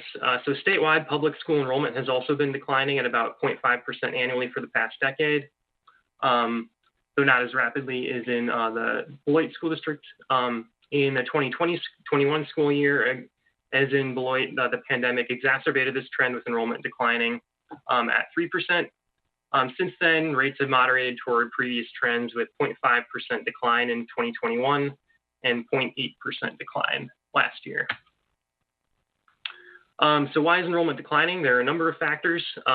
We'll dive deeper into each of these bullets in the coming slides, but briefly, there's been a decline in birth rates and school-age population within the district. There's a housing shortage in the district driven by a lack of new construction, a decline in average persons per household, and seniors choosing to stay in their homes longer. And there is a growing net loss in open enrollment within the district, as we saw a minute ago. There's also like a growing number of students transferring to charter or private schools. So a closer look at birth rates. So this chart at the top shows the annual number of births in the city of Beloit between 2000 and 2021. So over that time period, you can see there was a gradual decline from just over 600 births in 2000 to 500 births in 2021. And after I made this chart, the state recently released 2022 data, which indicated there were 497 births in 2022. So it does seem like that trend is continuing. And here at the bottom, we can see that district-wide, total population in the district declined by 655 persons between the 2010 and 2020 censuses. Interestingly, that exactly matches the decline in the population aged 5 to 19 in the district, or roughly the school-age population, over that same time period. While meanwhile, the population over age 65 increased by 16%, which tells us the population of the district is aging. A closer look at housing. So this chart at the top paints a pretty stark picture. Between 2000 and 2006, there were over 1,000 housing units built within the city of Beloit. Then in the next 10 years, following the housing market crash of 2007, 2008, only just over 80 units were built. Starting in 2017, that began to rebound a little bit, but current housing unit construction rates are still not at the level they were at the beginning of the millennium. This has been reflected in a reduction in affordability of housing in the district. For instance, median home listing price in Beloit tripled from $83,000 in 2016 to $250,000 last year. Residential vacancy rate in Beloit declined from 10.5% to 7% as well between 2010 and 2020. Then at the bottom here, we can see that the estimated and projected number of persons per household has also been declining. So the numbers here for 2010 and 2020 are actual data from the Census Bureau. For 2025 and beyond, those are projected numbers from the State Department of Administration. And a closer look at open enrollment. So earlier, I showed you the graph in orange indicating open enrollment out of the district over the past 10 years. For comparison, now we can see in purple open enrollment into the district, which has been roughly flat over that time period. So in 2012, there was a net loss of 375 students via open enrollment. And as of this school year, that has increased to just over 800 students.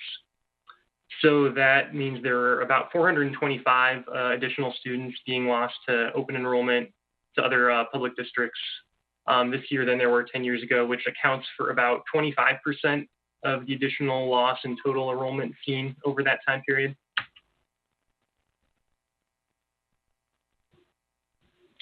So where are these students transferring to? Just over half are going to Beloit Turner, about 500 students. About 150 to Janesville, about 100 to Clinton, and the remainder to various other school districts. Meanwhile, as I mentioned earlier, the Lincoln Academy charter school opened in 2021 and had just over 500 students enrolled as of last year. However, it's difficult to get data on the residents of students attending that school, so it's hard to say exactly how many are coming from the school district of Beloit, though given that it's located within the district, it's likely that a fair chunk of them are probably coming from the school district of Beloit. Next, district staff requested that we interview representatives of the City of Beloit Planning Department, Beloit Turner School District, Clinton Community School District, and the Lincoln Academy. So from those interviews, first a discussion of the neighboring schools. We found that Beloit Turner, actually 33% of their total enrollment comes from open enrolled students, of which the majority come from the school district of Beloit. However, the district is at capacity and thus unlikely to add significant number of additional students from school district of Beloit beyond current levels, at least in the near term. The Clinton Community School District saw just over 100 students enrolling from Beloit last year.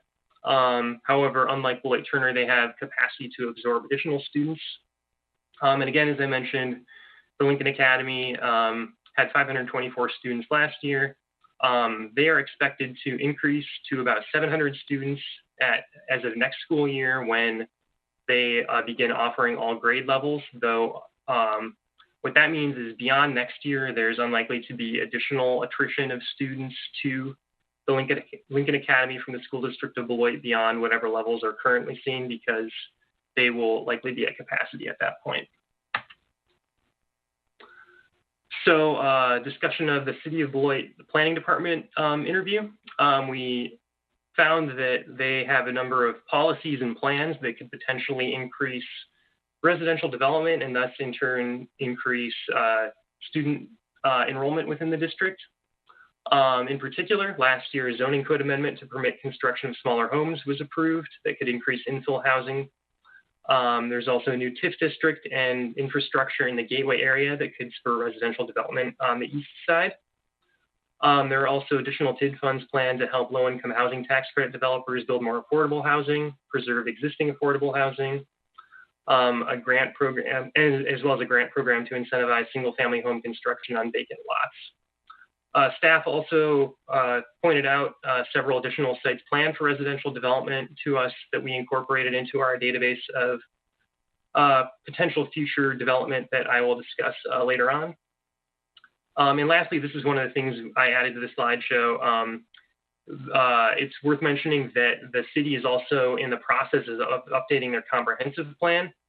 So that's something that the district should keep their eye on, because these projections from future land use were largely based on the previous adopted plan. So any changes to that plan in terms of the location or intensity of future residential development could impact enrollment in the district. So the school district of Beloit contains not only the city of Beloit, but also portions of the towns of Beloit and Turtle.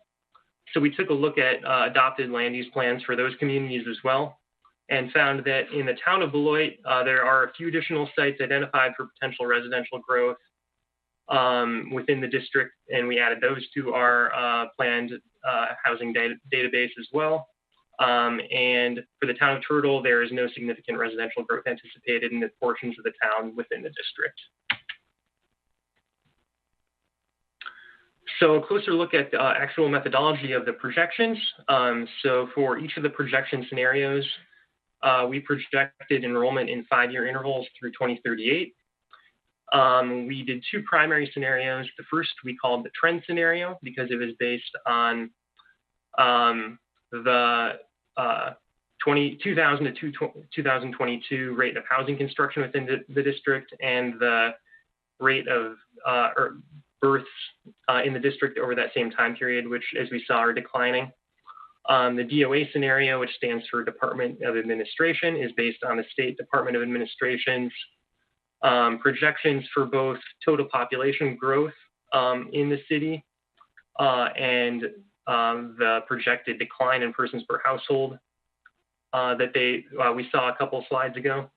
This one is viewed as the less likely scenario just because the DOA has historically overprojected growth in Beloit somewhat.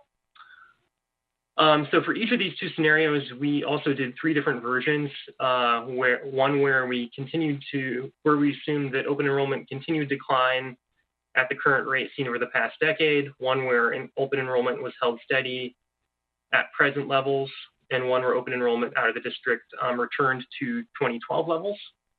Open enrollment into the district was held steady at current levels in all scenarios.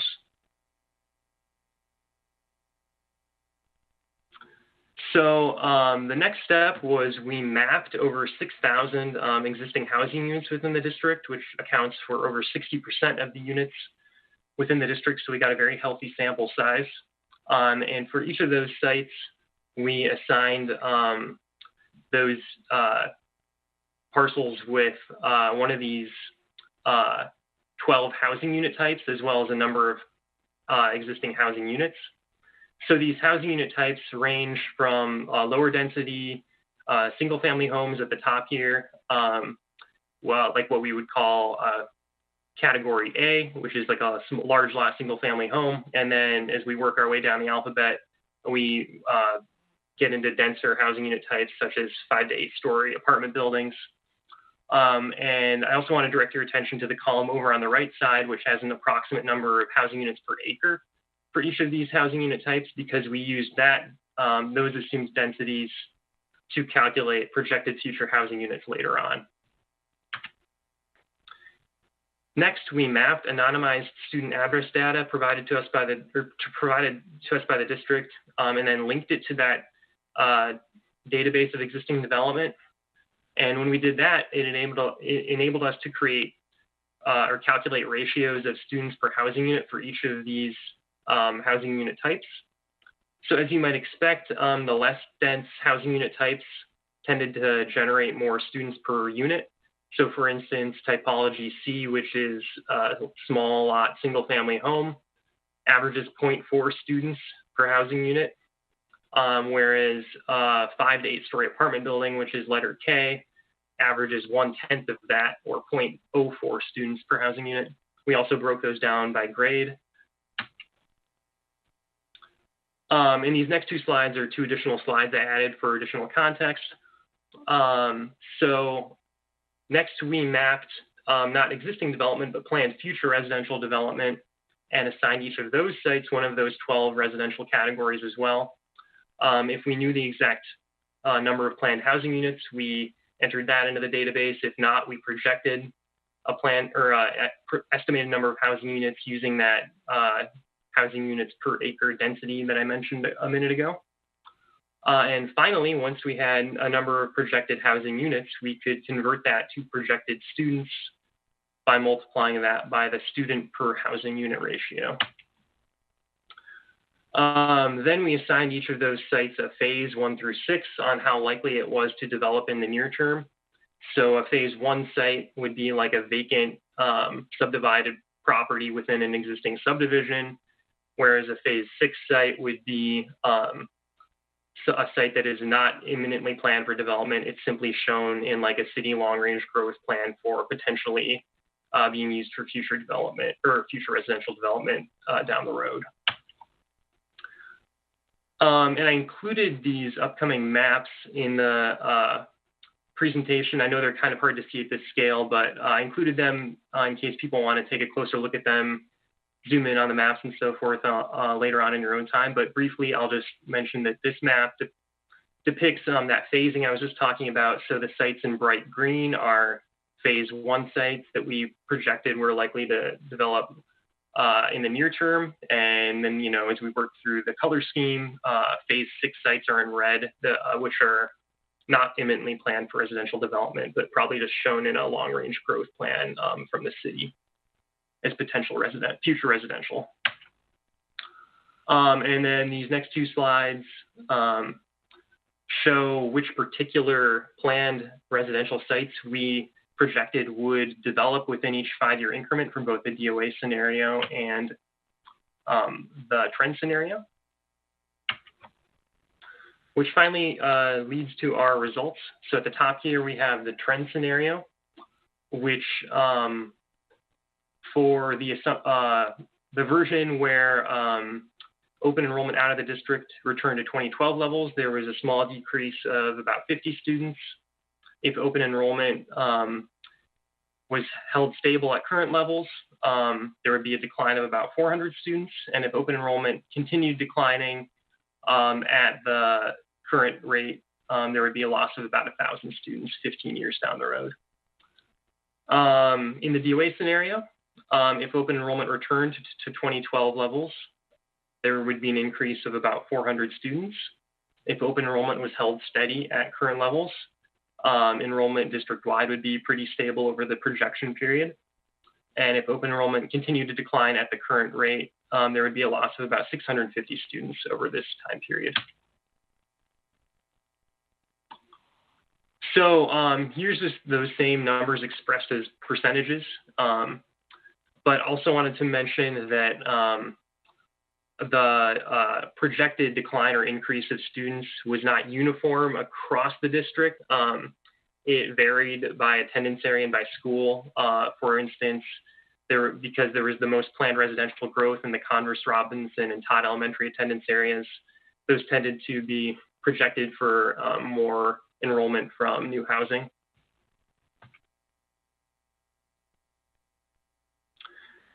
So this is just basically a summary of what we've gone over so far, but briefly again, factors that could continue to decrease enrollment include the long-term decline in area birth rates, long-term historic decrease in persons per household, limited overall population growth in the Beloit area, limited supply of housing, the growing net loss of students to open enrollment, loss of students to other alternative schooling options such as charter or private schools. And then factors that could increase enrollment or limit enrollment loss include construction of new housing units continuing at the pace seen for the past 5 years, City of Beloit zoning code permitting denser housing, City of Beloit efforts to attract new development through financial incentives such as reduced lot prices or infrastructure construction, and potential changes to the City of Beloit comprehensive plan, as I mentioned earlier.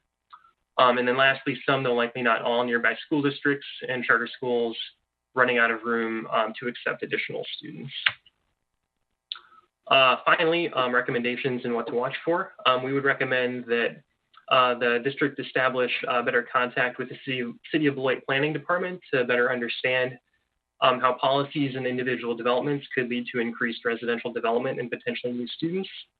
And also potentially conduct exit interviews with families opting to open enroll out of the district to gain a better understanding of factors driving those decisions. And this is one small thing I added as well to the slideshow. Also, while there's certainly a lot more students open enrolling out of the district, there still are over 100 students open enrolling into the district. So doing entrance interviews of families choosing to make that decision could also be informative. Then 3 important metrics that the district should monitor include, again, the rate, scope, and location of new residential development, and if any local governments adopt policies that could lead to residential development or additional residential development. And then again, birth rate trends, which are very important, and open enrollment trends. So that's a brief overview of the report, and I'm happy to answer any questions. So open to board members. Just out of curiosity, did we look at the role that like the closing of the GM plant, like way back in Janesville, has potentially had on the enrollment in the area? No, we did not look at that as a factor. Thanks. Other board members?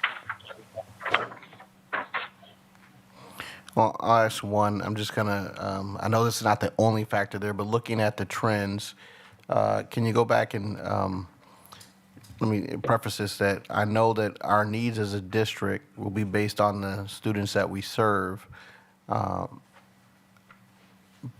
But based on the projections, the worst projection, what number might that give us? And if things hold steady, what number does that give us as we look towards understanding, like you said, TLA is about to reach their max. School, Beloit Turner, a lot of the places that open enroll, they're at their max of the students that they're going to receive, that they have the potential to receive from us. So just kind of what are those numbers? The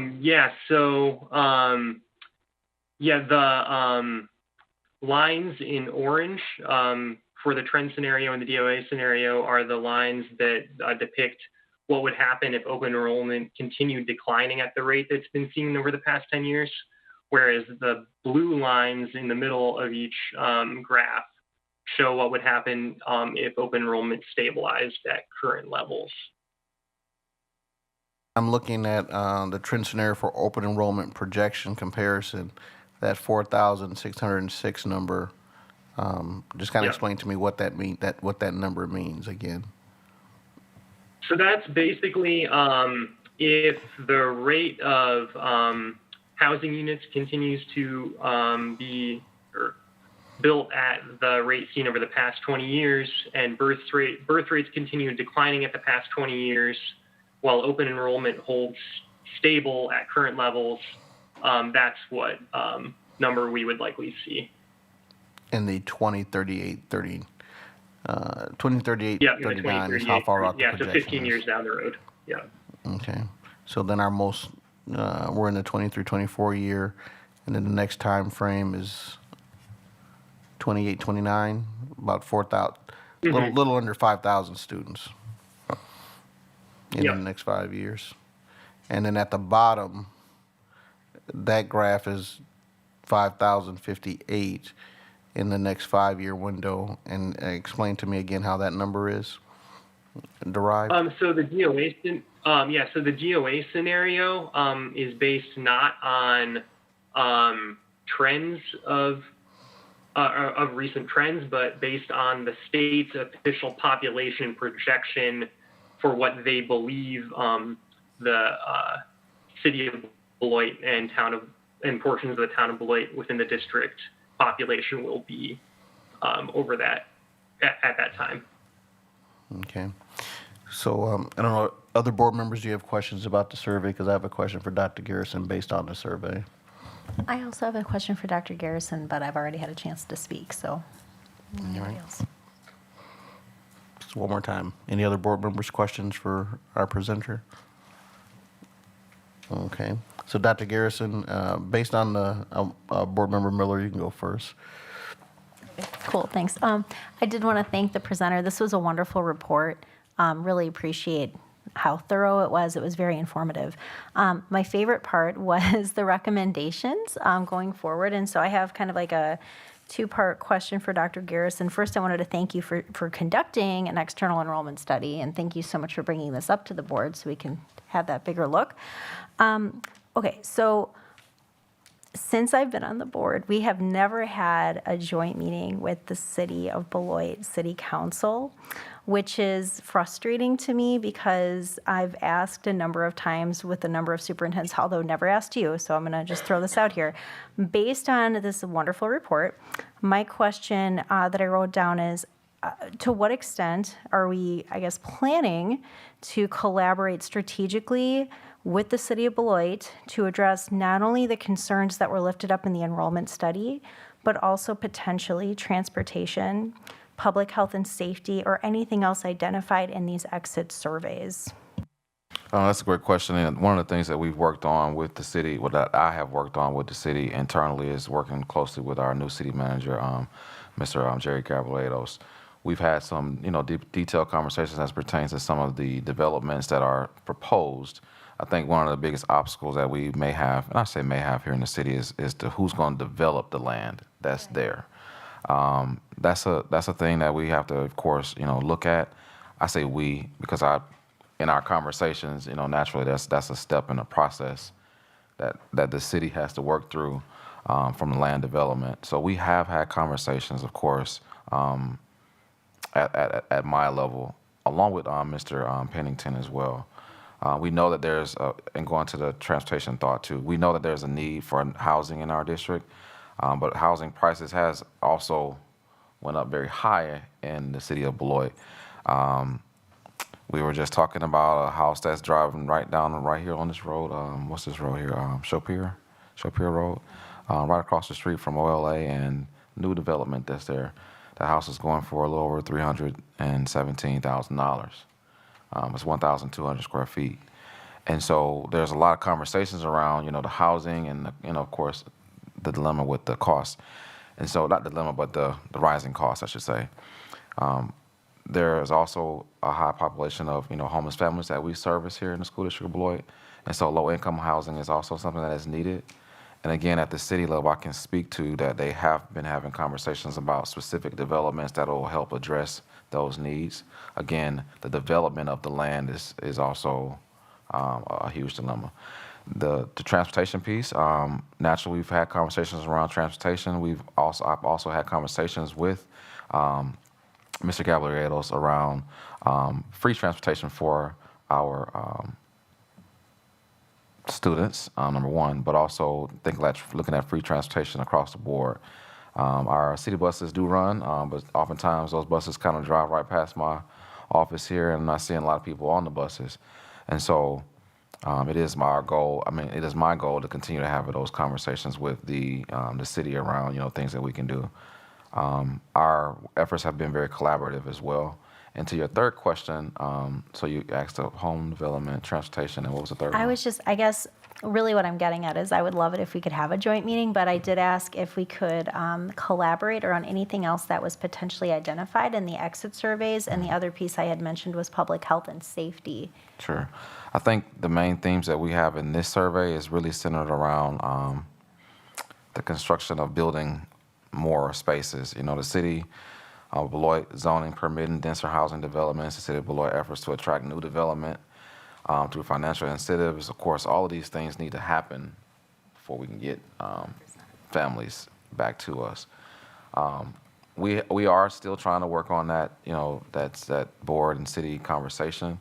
But in absence of that, I've had numerous conversations with Mr. Gabriel Toast. That's great to hear. Thank you so much. Thank you. Other board members with questions for Dr. Garrison? So I know, Dr. Garrison, looking at what's been presented to us, it seems that if things are steady for us, that we're looking at about 5,000 students, round down, up and down, based on those numbers. Like I said, I know that as a caution, that it all depends on who the students are, what their individual needs might be that will create our total need. But looking at the enrollment projection, and of course, I'd like to think that we'll gain students. But how are you factoring into our budget conversations, our needs, what this survey is saying that we might, land around 5,000 students in the next 5 years, based on, it's kind of something I'll say like, there are choices there, and parents will make choices for their students. And I respect, their right to do that. But for the students that remain in the school district of Beloit, we have to provide services for them. And what I'm seeing from the survey is that we can expect that there will be about 5,000 if things, stay steady. So as you look to our future budgeting needs, and we're waiting to understand the outcome of our referendum, what is this number doing, or how are you using this? Sure. I think the first thing this enrollment study does is it gives us almost like a roadmap of how we are to plan. Again, like I mentioned from the very start, enrollment studies, sometimes they come out, very true, and sometimes something miraculous happens, and it's like, oh, we had an increase. That's what I think the study also shows. One of the things that we've already started to do is identify the possibilities of how many students we will have. Now, we use this analogy a lot in education, especially working with superintendents. You may have 200 students that we've lost. Let's just say we go from 5,200 to 5,000. We have 6 elementary schools, 2 middle schools, and 2 high schools, 6, 7, 8, 9, 10. So that's 10 schools total. If 200 students leave us, that could be 20 students per building. I mean, if you give it just a target. When you think about 20 students per building, that may not even reach up to one staff member, okay? But you see 200 students gone, right? And it's going to lead more than one staff member being exited. And so I think we have to also look at the needs of our school district to determine our enrollment as well, and oftentimes what we may need, I should say, from a staffing perspective. Our district has specific needs that oftentimes don't always align up to the enrollment numbers. Those are conversations that we have to continuously have here in our district, and we will continuously have in our district around our overall needs here in the school district. If the projections go lower than 5,000, of course, now you're talking about 47, 48, 4,900 students. And again, no matter what, we want to make sure that, of course, staffing is aligned with our enrollment.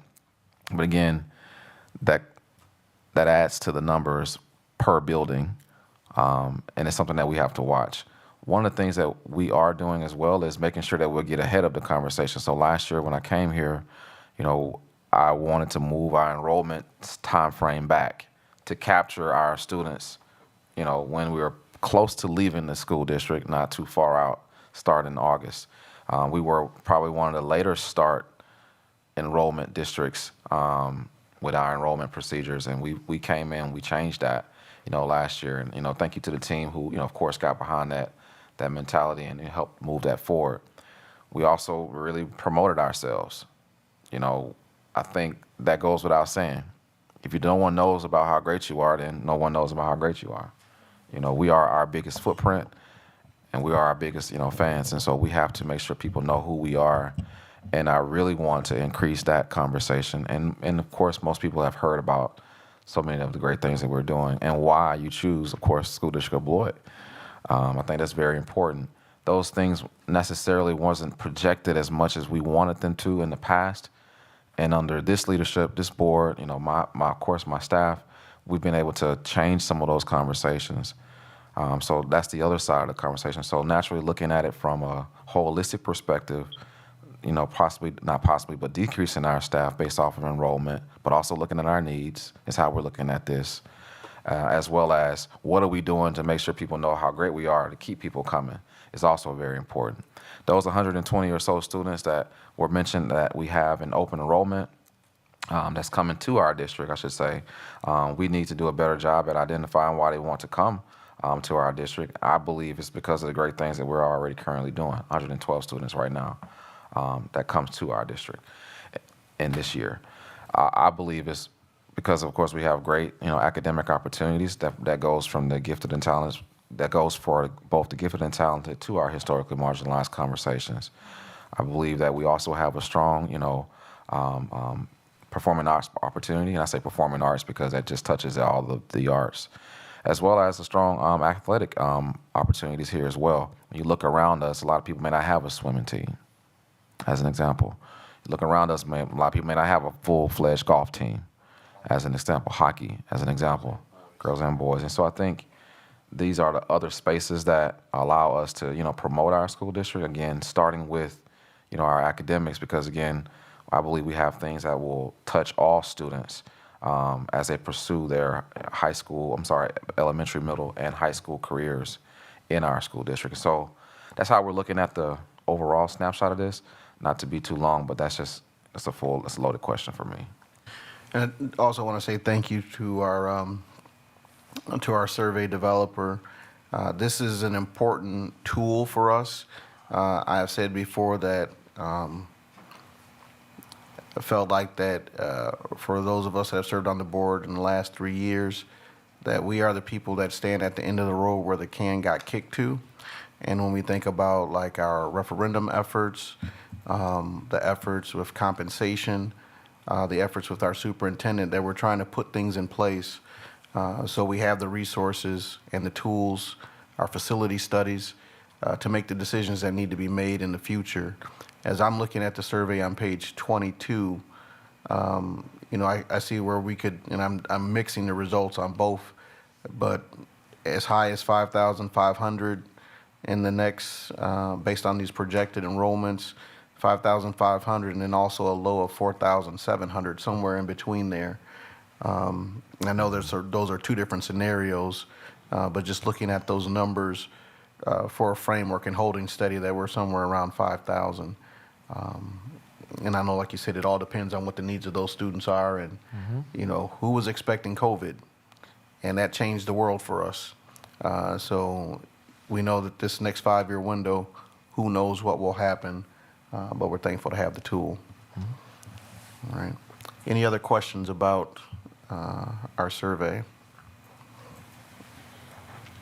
Okay. So I say thank you to our presenter for the tool, and we will follow up on those recommendations. Thank you. Thank you for having me. Well, Mr. Eckenberg, I had one question though. As you have worked with other districts, what is it that we should be asking based on the work that you've provided to us? I would say I mean, as we saw, there's a lot of different factors that play into enrollment. And one thing that we recommend to pretty much every district we work with is establishing stronger ties with the community, the city government or local municipal governments, because it is not uncommon for there to not be a lot of discussion between the two entities. And that's so important for getting a grasp on planned future development in the district. Okay, so thank you for our first agenda item, our enrollment study. It can be agreed upon. All right. So thank you very much. Okay, thank you. Thank you. We're now moving on to our next discussion item, Act 20 legislation update. And so I'll kick us off. There's been a lot of conversations around Act 20. Board members, please raise your hand if you have heard anything about Act 20. Raise your hand, Act 20. All right. That's pretty much everybody. So we do not need to do this report. Thank you so much, Mrs. Mortek. You may return back to your seats. But in case you would like to indulge this conversation for tonight, we will be very quick. So this is an ever-changing conversation. Mrs. Mortek is going to mention some of that to you all. We believe it's very important that the board kind of knows that, this Act 20 is a real thing and it's happening in our state. But we also know it's a moving target. We know it's a moving target, but we also need the board to know it's a moving target. Things have not all been flushed out yet. They're getting flushed out. That's both at the state level, and so if the state isn't ready, then it also puts us in a space where we have to kind of, wait for certain things to happen. Mrs. Mortek will, again, fly through this presentation because, again, everyone raised their hand that they're fully aware of Act 20 and all the legislations. But again, thank you, Ms. Mortek, for taking us through this very brief presentation. Thank you. Sure. And if any of the board members want to reach out to me, I'll be happy to answer questions individually. Because he summarized my comments before I uploaded this, there was some trepidation because I knew uploading it 2 weeks later, literally as of yesterday, things changing. So I maybe should have put in the slide deck draft ongoing changes, because you don't want to be held to something that is no longer relevant. So I will go through it and I'll address some of those changes that were already made. I do have Rochelle Elliott here as well as Tony Bosco. They are some of our district administrators, along with myself, that are assigned to the work streams to make sure that we are in compliance with Act 20. So what is it? Won't read all of the bullet points to you, but as you know, this was legislation that was passed in July of this summer. And there was an Office of Literacy that was created called Wisconsin Reads. You can find that on the DPI website. And then there was a council that was created to review literary curriculum materials. There is a lot of pushback about some of the things. It's a very abbreviated list that they ended up putting out on a short timeline. They only put out 4 curriculum suggestions, and I say suggestions underscored because they are not mandated. The other piece that's in the legislation is something that is an emphasis of the reading sciences and research-based usage of the pedagogy and instructional practices of early reading foundations. And then also there's something that's called the ban of the 3 cueing system. That's an antiquated methodology, basically, that was used to teach reading in earlier years. Most of us that went to college in the 90s, that was really the way that we were instructed to teach reading. Yep, I'm right there with you, Sean Levy. And so there is this idea of how do we become current in our practices, and it's not just current in the school systems, but current in the colleges, because those are our new teachers coming out, right? So this legislation hits all the way in the college system as well. There's a requirement for training across the state for all people that teach reading in grades K through 3 to get approved vendor training about the foundations of literacy, which we will be working on this school year. And I have an update even within the slide deck about where we are at in that work. But we very much have been staying ahead of the game on that, and I appreciate the work of Rochelle Elliott and her leadership in that specifically. And then this other piece is a coaching program. The legislation outlines that DPI will have coaches for lower performing school districts, so we most likely will get a coach that comes to us and helps us to make informed decisions about best teaching practices when it comes to reading foundations. This bulleted thing down below here where it's bolded, also no funding provided for the training. So this legislation was passed and said all districts across the state have to do this training with no funds coming from the state. So you have to figure out how you're going to do that in your budgets. So that's a challenge, right? Because training is expensive, especially if you're a very large school district. And then potential grants were available up to 50% if you purchased materials that were on that recommended list from the council, which are only 4 curriculum choices at this point. Okay, so for us, what does that mean for us? Plans for next year. We are going to train all staff. We've decided to go all the way to the 5th grade. That makes sense in knowing mobility rates. If you're a teacher and you're mandated to have this training, one year you're a 5th grade teacher and the next year a 3rd grade teacher, you would have to go through the state training. So we'd rather just tear off the Band-Aid and get everyone trained K through 5 so that it allows for mobility and flexibility of our educators. They could say, I'm going to go to the district down the road, but guess what? If it's in Wisconsin, they will be required to have proof of training as well. The other piece of this, which just came out this past week, originally when they put this out, they put different timelines out. So the 24-25 school year next year, the state is going to identify a universal screener. In the original legislation, it said that we had to give the screener 3 times a year. Bottom 25 percentile of students would be given a learning plan. They have since backpedaled on that. They will now only require us to give the universal screener once next year, and that'll be mid-year, because again, you have to train people how to give a screener. They have to determine what the screener is, and those things have yet to be decided. So they have pulled back on that requirement for the next school year. So again, we will be in compliance, and we will, once they choose the universal screener, we will implement it and do that mid-year just as the state is requiring. We will be looking at purchasing supplemental materials, thank you, to support students and their individualized learning plans. When students are performing in the screener and they're below the 25 percentile, beyond our universal core curriculum, which is American Reading Company, we will have a different piece. We've already started that work. Haggerty is a purchased approved vendor along with Alexia Core 5 products. We've already implemented that in our system. So we're ahead of the game on that as well. For this, up at the top where it says Keys to Literacy, so this is interesting. We first looked at one that was $1,000 per teacher, 100 hours. Then we found Keys to Literacy, which was half the cost, half the hours. Rochelle Elliott attended a regional meeting this past Friday, and there was a new vendor added to the list that is at very little to no cost and less hours than that.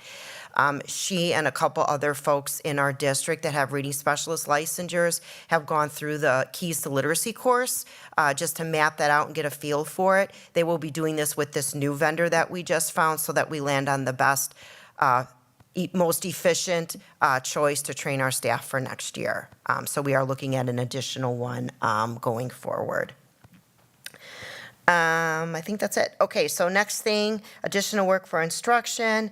Again, there will be that screener. We have to have a learning plan, which is similar to what we already do with interventions. It's just more heavily monitored and progress monitored on a weekly basis. And there's an additional diagnostic assessment that has to be given to those students beyond the screener, yet to be identified as we wait to hear more information from the state. Policy work, there will be some policy work that we have to do.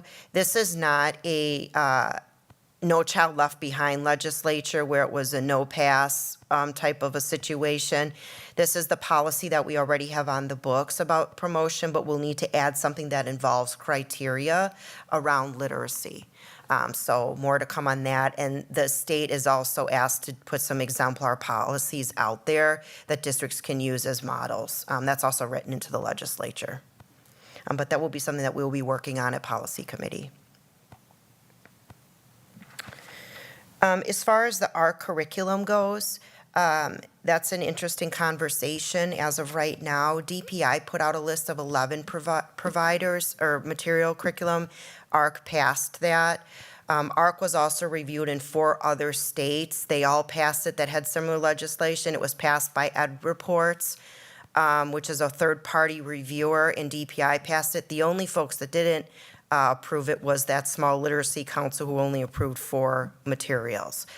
Again, it is not mandated that we switch materials. We just have to go through a toolkit to prove that we are grounded in the science of reading, which American Reading Company is, and has been approved by other states with similar legislation. So more to come on that as well, but I'm confident with the program that we have in place as of right now. Questions? Board members? So one question, because there are a couple. So we do have a reading curriculum. Yes, we have American Reading Curriculum. Right, 'cause I'm American- asking these questions because some people believe that we don't. Oh, yes, we have ARC. Okay. We took advantage of our ESSER funds, if you recall, President Levy, and I know folks out there. In my opinion, it was a smart move because we had that funding. It cost a lot of money to adopt curriculums. Okay. So then, are you concerned that for the 4 that the Literacy Council has approved, that ARC will or will not be able to get into that? ARC was already approved by the Department of Public Instruction. As of right now, it wasn't approved by the Literacy Council, but that's not what the legislation says. The legislation says that we are not mandated. We just have to have a program that is not grounded in the 3 queuing system, which we already have because it was approved by the rubrics of Ed Reports and DPI. I could get into the weeds about this. Some of the things with the 4 that were approved, one is EL Education. Not a bad program, to be honest. I piloted it when I was the Director of Literacy Humanities in Madison. It's not in Spanish. So that's, for a localized decision, that's a hurdle for us. The other one, CTLE, which I'm familiar with, we used in some pilot schools in Milwaukee Public Schools, has a strong foundational skills piece, but it's been strongly since criticized to not be culturally responsive, which was another criteria that we were looking at when we were thinking about localized curriculum. Then there's 2 others, Bookworms, which was not approved by DPI or Ed Reports. The other one is Wit and Wisdom, which is an older curriculum as well, and there's some concerns with cultural responsiveness as well, from my opinion. All right. And then, like you said, the monitoring system that's there for parents to understand. I mean, it's a lot of interest in how our students are doing all together. Yes, I like that piece. There's a communications piece. Thank you for bringing that up and leaning into that. And so earlier I talked about with summer school, for example, part of the legislation is stating that if their child is performing in that lower 25th percentile, that we'll have a communications back and forth with parents and families, and then in addition, a recommendation and intervention opportunity for summer. Right, 'cause kind of the simple way I like to say it sometimes is parents want to know, is my kid at the level they should be? Are they below the level they should be? Are they above? And so we'll have a way to make our parents know that.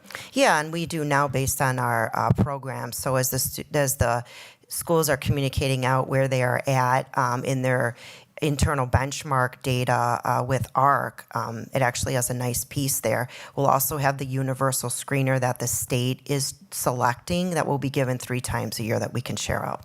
Okay. All right, I'm satisfied. Other people, any other questions? All right, we can move forward then. Thank you. Thank you. Summer school, yeah. Action item, Summer School 2024.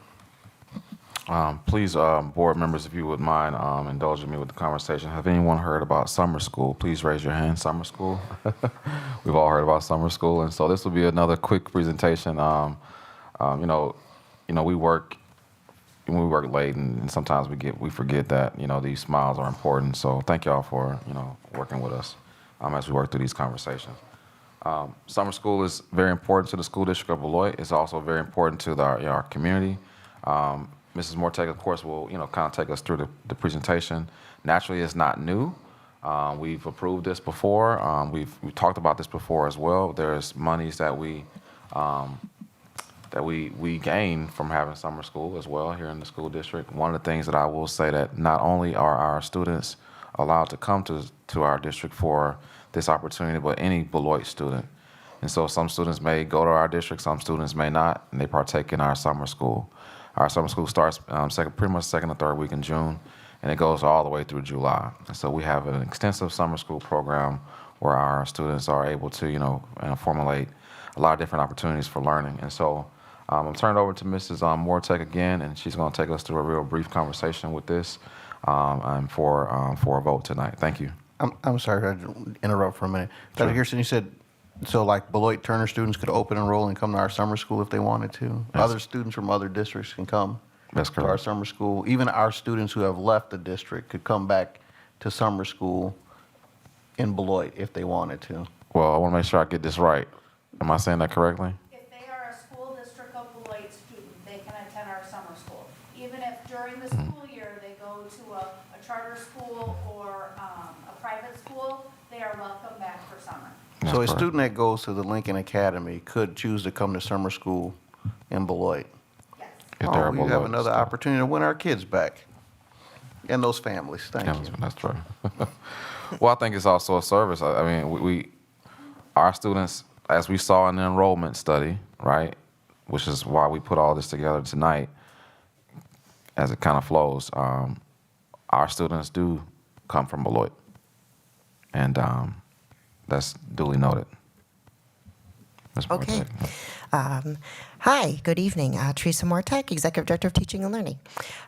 So the full presentation was given today at the committee level, so I will do a high level for you and then welcome to ask any questions for the sake of time. Just to remind the board, we wrote a grant that, I'm going to skip to that and then I'll go back. And the reason I bring this up is because we wrote a grant last summer, which was a 2-year grant. It was a competitive grant that allowed us to win awards of $780,000 for a 2-year summer program. And I say that to say that the grant has parameters in which we're following because we wrote it into the grant. So this is year 2, and it was approved last year. So here we are on year 2, living within those parameters. Okay.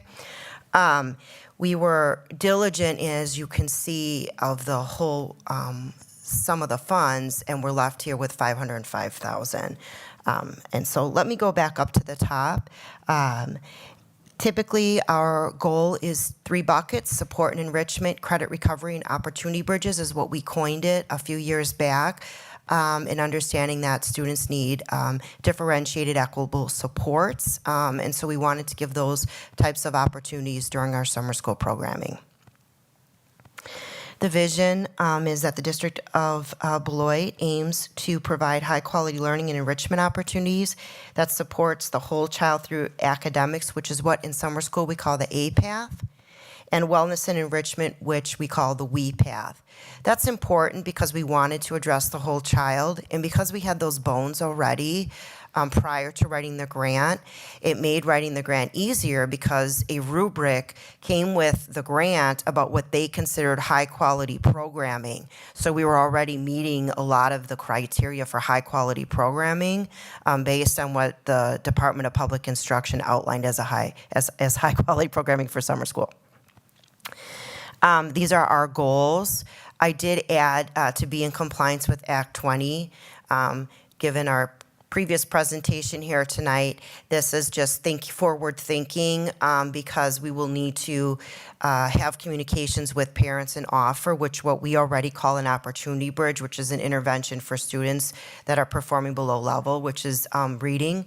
We also do offer one in math. Last year we had started that and it was very gamified, ready, set, math materials, and we had some one of our very, Tim Vedra, famous math teachers in the district, was one of our interventionist teachers and gave great feedback about those materials. And so moving forward, we'll continue with that. The other thing in the spirit of this grant was really to develop partnerships and to bring enrichment opportunities with kids and working with partnerships. So we started the bones of that last year and are able to kind of lean into it more this year, which I'm hoping to build sustainability that goes beyond the grant.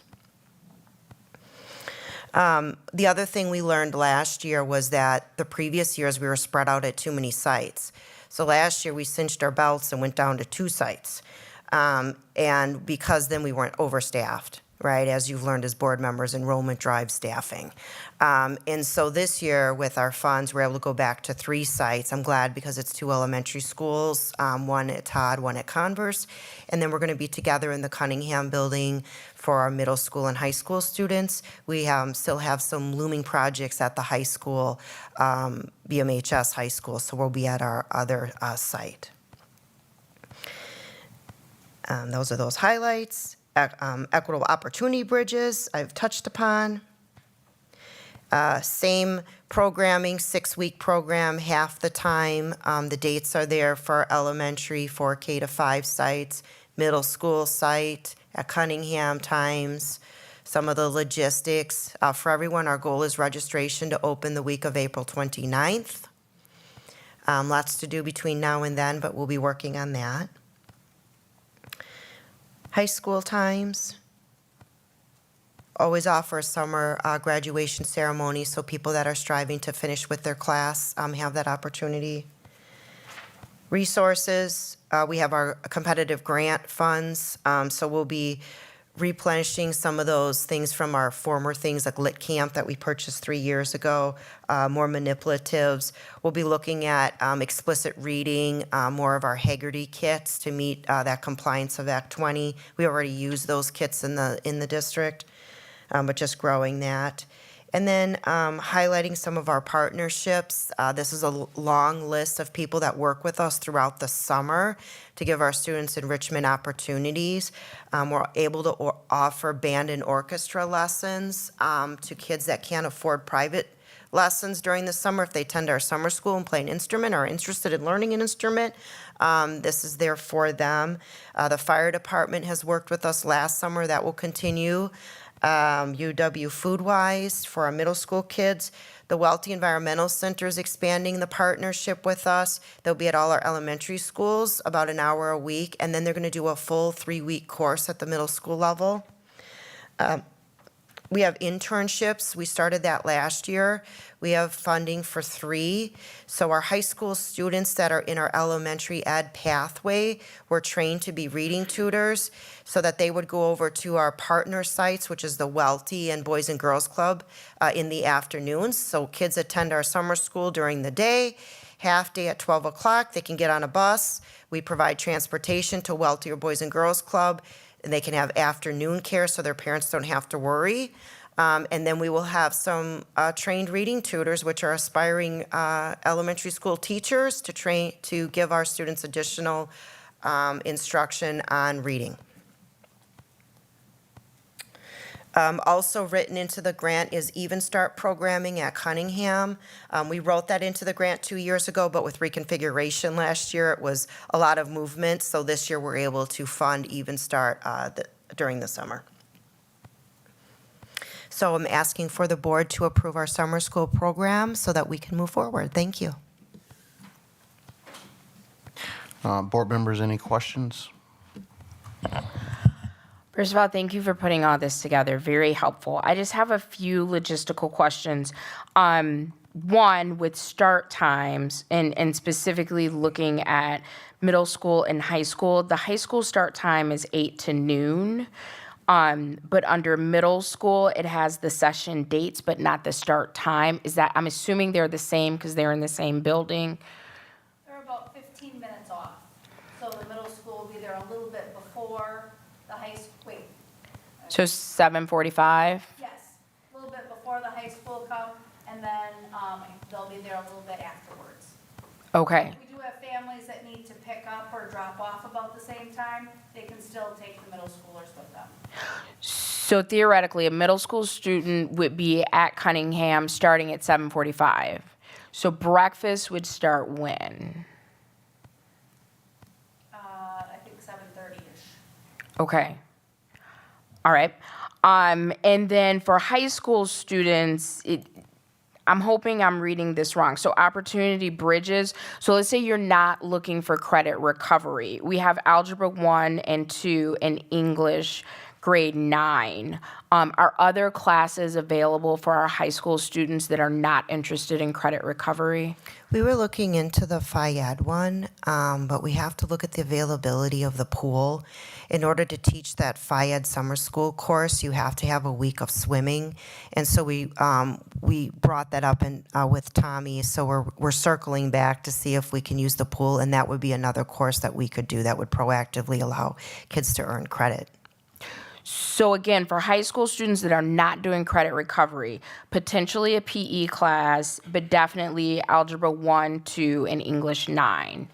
Yes, those are available. And then what we want to do is we'll be offering transportation. So if you need to go to the pool over here, then we'll have the vans or, something available for kids, and we'll have that coordinated. So if you've already taken one or more of those classes, are you just doing one class per session? How is that structured? We have to wait and see what some of the interest is, and I have to work with the teachers and the principal yet to figure out all of the scheduling. Makes sense. We need a couple weeks. Yeah, as it stands now, for a high school student not doing credit recovery, you could have potentially 4 classes that you could pick from. Not for initial credit. Yeah, because we talked about Right. more so this being credit recovery versus credit attainment. And so is that answering your question, Mrs. Levy, or that added more confusion? No, it gives me a new question. Sure. So if I don't need credit recovery, I shouldn't come to summer school as a high school student.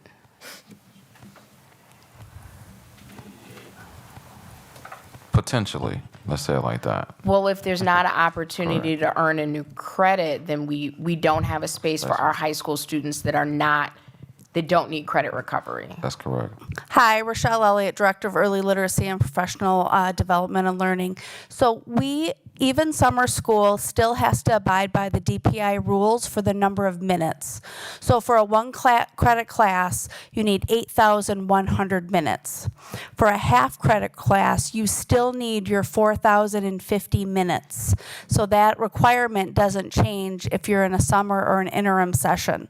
So based on 6 weeks of summer school, we could get a half credit class in, which is why we're offering PE or health. We would not have enough time to get in a full credit class in the 6 weeks that we would have that. But we do have time to do a half credit class. We have time for half credit classrooms.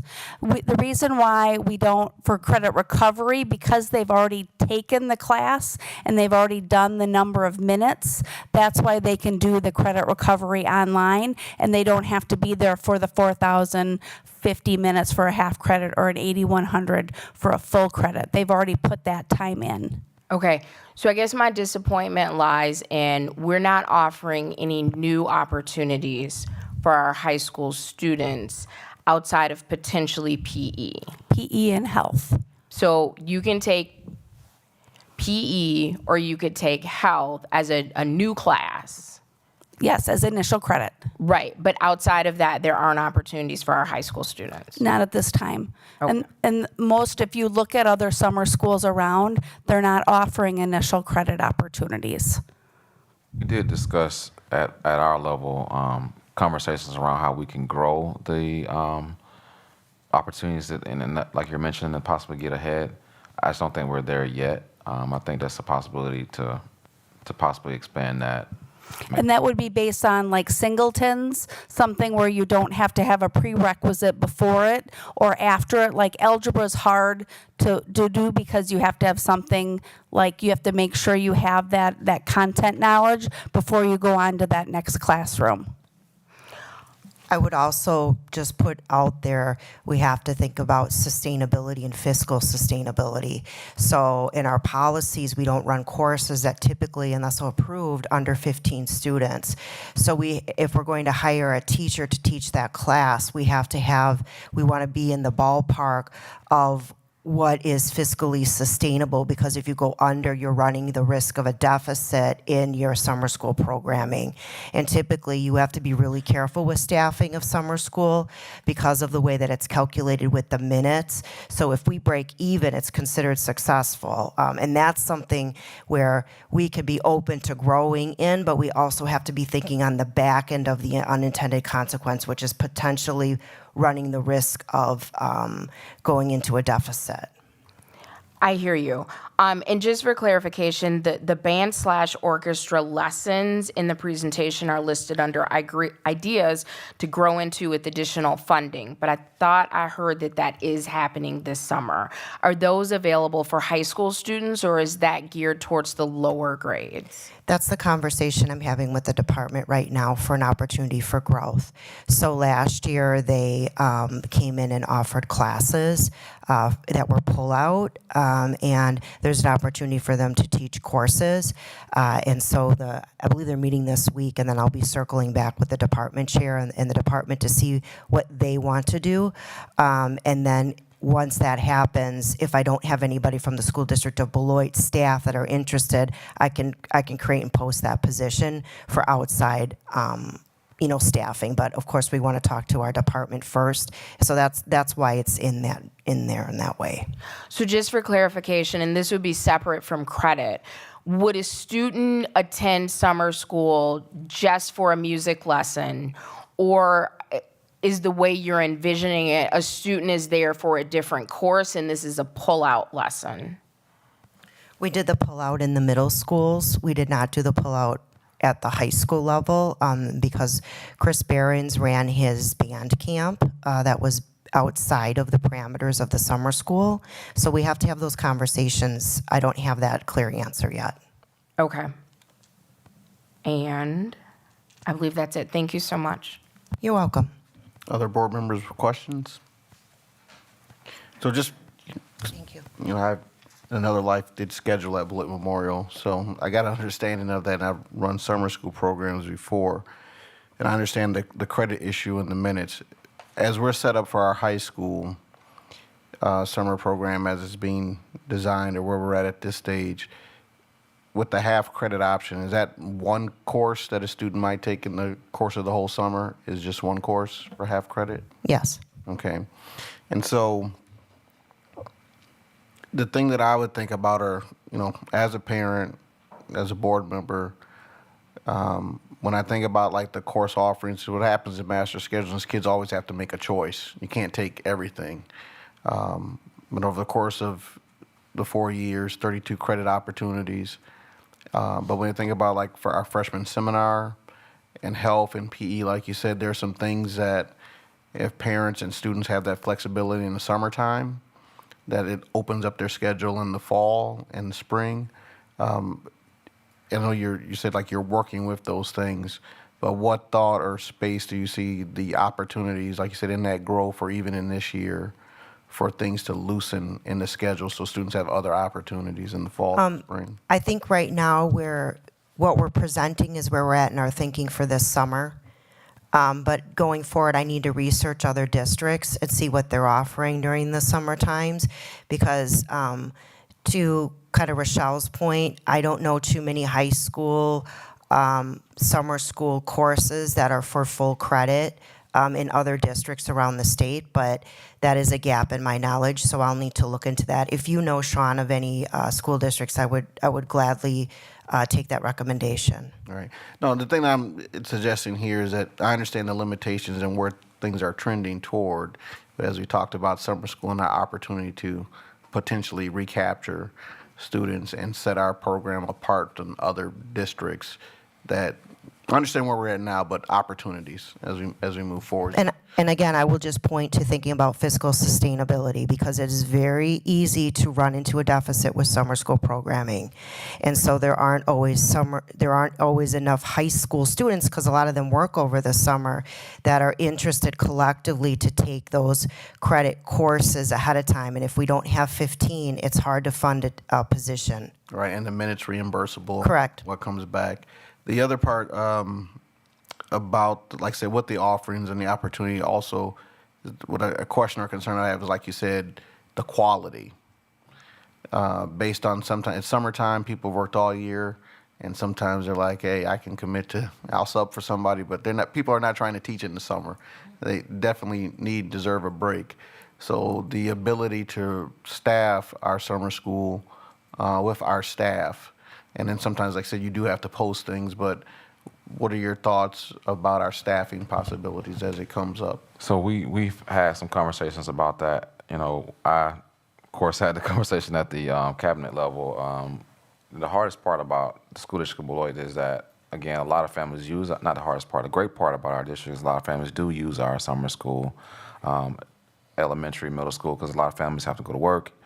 It's a safe place for all of our kids to go, and of course to have some learning along the way. You know, I had proposed thoughts around, you know, doing a longer summer school with the Friday off to give our staff some time off before we start another school year in August.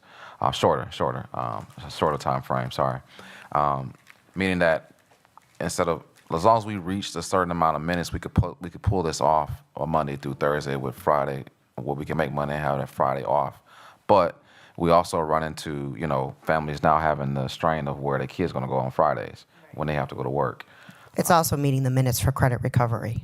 Correct. And meeting the minutes for credit recovery sometimes takes time for some students. I also propose, you know, at the cabinet level that we start thinking about, do we need a shorter summer school? But then it also runs back into the, the fiscal, impact that we have on this. And we do want to break even and or make money from this opportunity. I say make money, but have a fiscal increase to thank you, Mrs. Levy. But we want to be able to make this work for all of us in the conversation, because again, it does cost. And so that also got kind of shot down at the conversation at the cabinet level, because again, our school district's needs are great. Our community needs are great. And this has been a staple in our community for many years. It's a process. I think we do need to keep looking at it to figure out if it's the best thing for all of our students and staff. We don't want to get rid of it, naturally. We're not getting rid of it because I believe it was needed, but it is a space where we have to keep looking at how we can make the greatest impact for all of our students' outcomes. Any other questions, board members? Just a quick one, and I noticed you mentioned the transportation kind of between sites. If I am a high school student and I saw asynchronous schedules, but if I am a high school student who's attending, is transportation to the summer school site available, or is it just between sites? Does that make sense? The same as during the school year. Our busing offerings are the same as the school year as far as whether we offer transportation to high school students or not.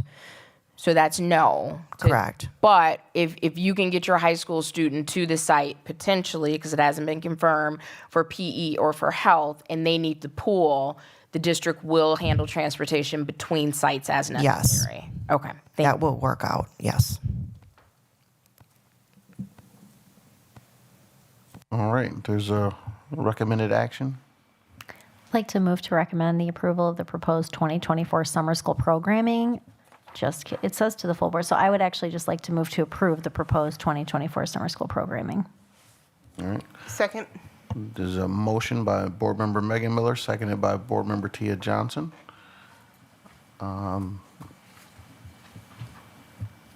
Is there any discussion? Hearing none, all those in favor signify by saying aye. Aye. Aye. Aye. Aye. Aye. Aye. That motion passes unanimously. We're now on to the consent agenda.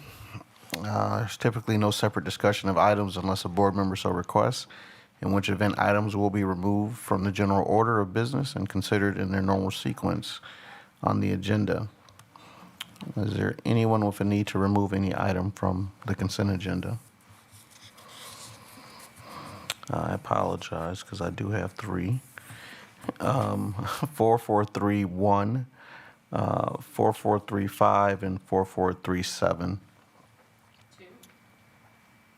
Oh, I didn't know them by the letter. 4472, So that's I, H, and it's a rule, but, and then C. I'll take C. C and E, yep. I'd like to remove B just because it's a large purchase. Okay. All right, so is there a motion for the approval of consent agenda minus the items so that we can address them in order? I think that's B, C, cell phone, H, and I. So moved. Second? So moved by moved by Amy Levy, seconded by Megan Miller. Is there any discussion? Hearing none. All those in favor signify by saying aye. Aye. Aye. Aye. Aye. Aye. Aye. Motion passes unanimously. B, musical instrument purchase request. I am very excited to support. I just wanted to make sure that, because I kind of rushed through it in my committee report, that we are moving to approve a one-time purchase using ESSER 3 funding, which will expire at the end of this year, so it's use it or lose it. New instrument purchase for the total of $138,150, and make sure nobody had any questions. I don't have a question, but I would just like to say that I'm appreciative that there are multiple bids listed, and the listing is very detailed, so much appreciated. All right. All right, then, thank you. So otherwise, I would love to move to approve the purchase of new musical instruments in the amount of $138,150 using ESSER 3 funding. Second. All right, it's been moved by Megan Miller, seconded by Board Member Tia Johnson. And is there any discussion? Hearing none, Ms. Dooley, could we have a roll call vote, please? Yes, you may. Greg Schneider, Aye. Amy Levy, Aye. Megan Miller, Aye. Brian Anderson, Aye. Brian Nichols, Aye. Tia Johnson, Aye. and Sean Levy. Aye. The vote is unanimous. Okay. So we're spending our ESSER dollars down. We are now to, which one is this, C? I lifted this off. I know we're in this policy series that the policy committee is working with, starting to get into some of our school-based policies in terms of student conduct. I'm in support, but I just wanted to highlight this and ask Dr. Garrison to speak to some of the, Dr. Garrison and Board Member Levy to speak to some of the changes, just in terms of when you think about student discipline, there's many things that people think about what happens in a school day, but as we talk about school attire, and I know there's Tinker versus Des Moines and students' freedom of expression that we have to talk about because young people have different trends and styles than what we had in '95. When you get to the cell phone policy, and we'll get to that, but how cell phones might be affecting our classrooms and what this policy says will happen. And then also that anti-bullying, because sometimes how students are working with each other and how our administrators are handling some of those situations and what our policies actually do cover. So starting with C, school attire, just the understanding of what is taking place here and what that means for what parents and students can expect in their daily experience in our learning environments. Sure. Board Member Levy, do you mind me starting? Please, you go right ahead. All right. So, one of the things I want to make sure we understand in any policy is that we don't want to, of course, especially with dress code, bring any harm to our students as it pertains to their learning. It is a very important space that we recognize that a lot of the dress code policies are very subjective and they objectify women, to be honest with you. We did not want this to be a conversation in the school district of Beloit. And so, one of the things that I've been, working on, not just in my district, but in other districts as well, is this conversation around dress code. They look different in every space, and we had to work through ours as well in the district. And so I wanted to make it very clear what kids can wear and what they can't wear, and I think that's, just goes without saying. And so what you see here in this dress code side is a lot of green. This is something that, we wanted to, be very clear about here in our school district. But going back to the enforcement around it, a lot of times, again, the dress codes subjectified women, and to be honest with you, women of color. And I think it was time for us to kind of look at that a little differently as well. Dress code enforcement was also something that I think it needed to be a little more clear in our policy. And so, as you can tell here, our goal is to keep students in class and trust our parents to send their kids with clothes on to come to school, in a nutshell. I've never, now this is just me speaking, being both in the school building and as a district administrator in multiple places. I've never seen a dress code policy that oftentimes, how can I explain this? We want our dress code policy to bring honor to our students, but also understanding that there's some things that are in our control and some things that are out of our control, and we want to help our students through that space. And so with the dress code enforcement, we broke it down to very clearly understood what will happen if your dress code is broken. Students will be asked to put on their own alternative clothing. Students will be can be provided with temporary clothing, and if necessary, we can contact the parent to bring them something to wear where they're not breaking our dress code policy. In all those spaces, it's about keeping kids in the educational environment instead of sending them away from the educational environment. And especially in our district where we want our student achievement to be noted. And so that's the nutshell of the policy. Again, it broke it down to what you can wear, what you can't wear, and then we really focused in on the enforcement around those two things, recognizing that we want to have body positivity versus body subjectivity. Dr. Garrison, that was beautifully said, and I will definitely echo your comments. And I will read this aloud. It's brief, but for me, this is a really important edit to the current policy.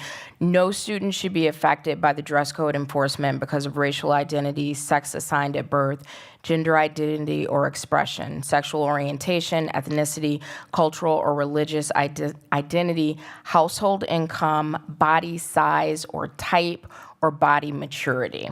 So I think those are some really important items to highlight in our dress code. And as Dr. Garrison stated, the goal is to keep our students in the classroom, and I believe that this policy helps to achieve that. And then again, like our understanding is that with the interpretation of Tinker, that things that are not causing substantial disruptions of the learning environment is the bar for how we're enforcing. Well, I don't want to say that's the bar how we're enforcing. The policy lays out again what kid can wear and what we can't wear. I think when you look at this again, it's meant to be, clear, and it's not meant to be not as subjective as we have been in dress code policies in the past.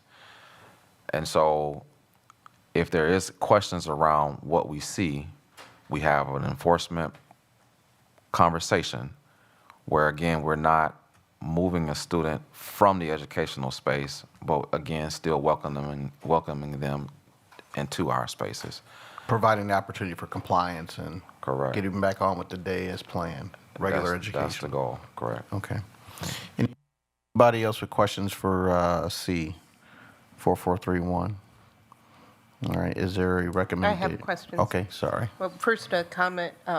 Dr. Garrison, I appreciate your sincerity in appreciating that parents have input on what their children wear. I can tell you firsthand, I've seen students be dropped off by a parent, and by the time they show up to first hour, they have on something completely different. It does happen. A question I have is about the footwear. Must have hard bottoms and worn at all times. What exactly is a hard bottom specifically? So Crocs are kind of a plastic, rubbery type of material. There are flip-flops and slides. Are those considered hard bottoms? That's correct. Most are, a better way that we could have put it, it has to have a sole or some type of bottom on your foot. Due to safety and hazards that we have in general, naturally we have to have certain classes have to have certain attire, like, when you're in the construction fields in our buildings, they have to wear steel-toe boots, and sometimes they have to wear hard hats. And so I wanted to make sure that when I drafted this, that we were very clear around hard bottoms, and I couldn't say hard bottoms or soft soles, so I just went with hard bottoms. Thank you.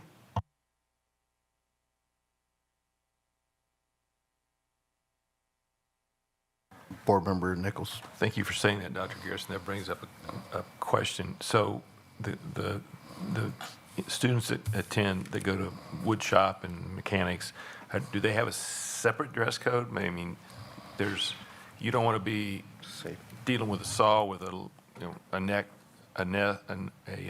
necklace hanging, or it's not good. So there's a lot of that just brought up a lot of questions, and it kind of goes back from my past work I did. So That's a great question. I think we also covered that. Sometimes in classrooms, there's class-specific attire that if you're joining this class, you got to agree to this class-specific attire. Those class-specific attires, like I mentioned, like let's say a shop, and you're working, with construction materials, you need to have a pair of hard-toe shoes, and we've provided those as well, with some of our partnerships, so that students can, again, participate in these opportunities without the barrier. And so it's very important that we noted that part. And so if there is something that's in violation of a class-specific attire, our teachers have been instructed naturally to, speak with that student and get the attire that they may need to participate in that class. thank you. Excellent. Any other questions, board members? All right, is there a motion? I move approval of item C on the consent agenda. I'll second. It's been moved by Board Member Amy Levy, seconded by Board Member Megan Miller, to approve item C. Is there any discussion? Hearing none, all those in favor signify by saying aye. Aye. Aye. Aye. Aye. Aye. Aye. Aye. All right. And is that any opposed? Okay, that's all unanimous. The next item is, somebody call that letter out for me. Letter H. Just a minute, I'm getting lost in the agendas. H, cell phone policies. So just kind of briefly, if you kind of touch on this, again, the same understanding that for people that are in schools daily, the distraction of the cell phone, usually sometimes it turns into the non-compliance with the teacher request. So like what is in our policy and understanding for parents and kids about use of phones in our district, and then also sometimes a recording of fights and other things like that happen. Board, you want me to start? Do you mind? I don't have anything significant to add, so I want you to start and end. Okay, cool. So when we're thinking about the cell phone, mobile, because that's the change we've made, more mobile than cells this time. The mobile device, there's a lot of conversations around what's appropriate and what's not appropriate with the mobile devices, especially when we're thinking about our high school. There are still things that students can do with their cell phones, and of course still things that they can't do with their cell phones. This policy does lay that out. I'm not going to indulge in going through each of the line items 1 through 4 here. However, I can bring attention to item number 4, which is students may not use mobile phones in any way that might reasonably create in the mind of another person an impression of being threatened, humiliated, harassed, embarrassed, intimidated, bullied, or other forms of aggressive behavior. I wish our community could hear that too. In particular, students are prohibited from using mobile phones to transmit materials that are threatening, obscene, disruptive, or sexually explicit, or that can be constructed as harassment or disparagement of others based upon their race, color, national origin, sex, sexuality, origin, disability, age, religion, ancestry, or political beliefs. And 2, engage in sexting, sending, receiving, sharing, viewing, posing pictures, text messages, emails. I'm not going to read all of it, but again, this specific section lays out again very clearly what we are expecting when it comes to our cell phone parameters. Of course, you can look at 1 through 4. I just want to bring attention to 1 through 4, but I want to bring specific attention to number 4. And then at the bottom, Mrs. Levy, of course, we discussed this. Students who are found in violation of policy shall be subject to disciplinary actions, according with Board Policy 443, 447, our Student Code of Conduct and Discipline. Students and parents shall be informed of the policy annually through the Family Handbook. And so we lay out what you can do with the cell phone, what you can't do with the cell phone, and if you violate it, here's our Student Code of Conduct. I know that there's been distractions in the classrooms around, with the uses of the cell phones, but I think we have done a good job in notifying our students what the expected behavior is. And when it's not adhered to, of course, there's conversations that our high school students are having. In the middle school, naturally, and most of them are asked to keep their phones in their lockers.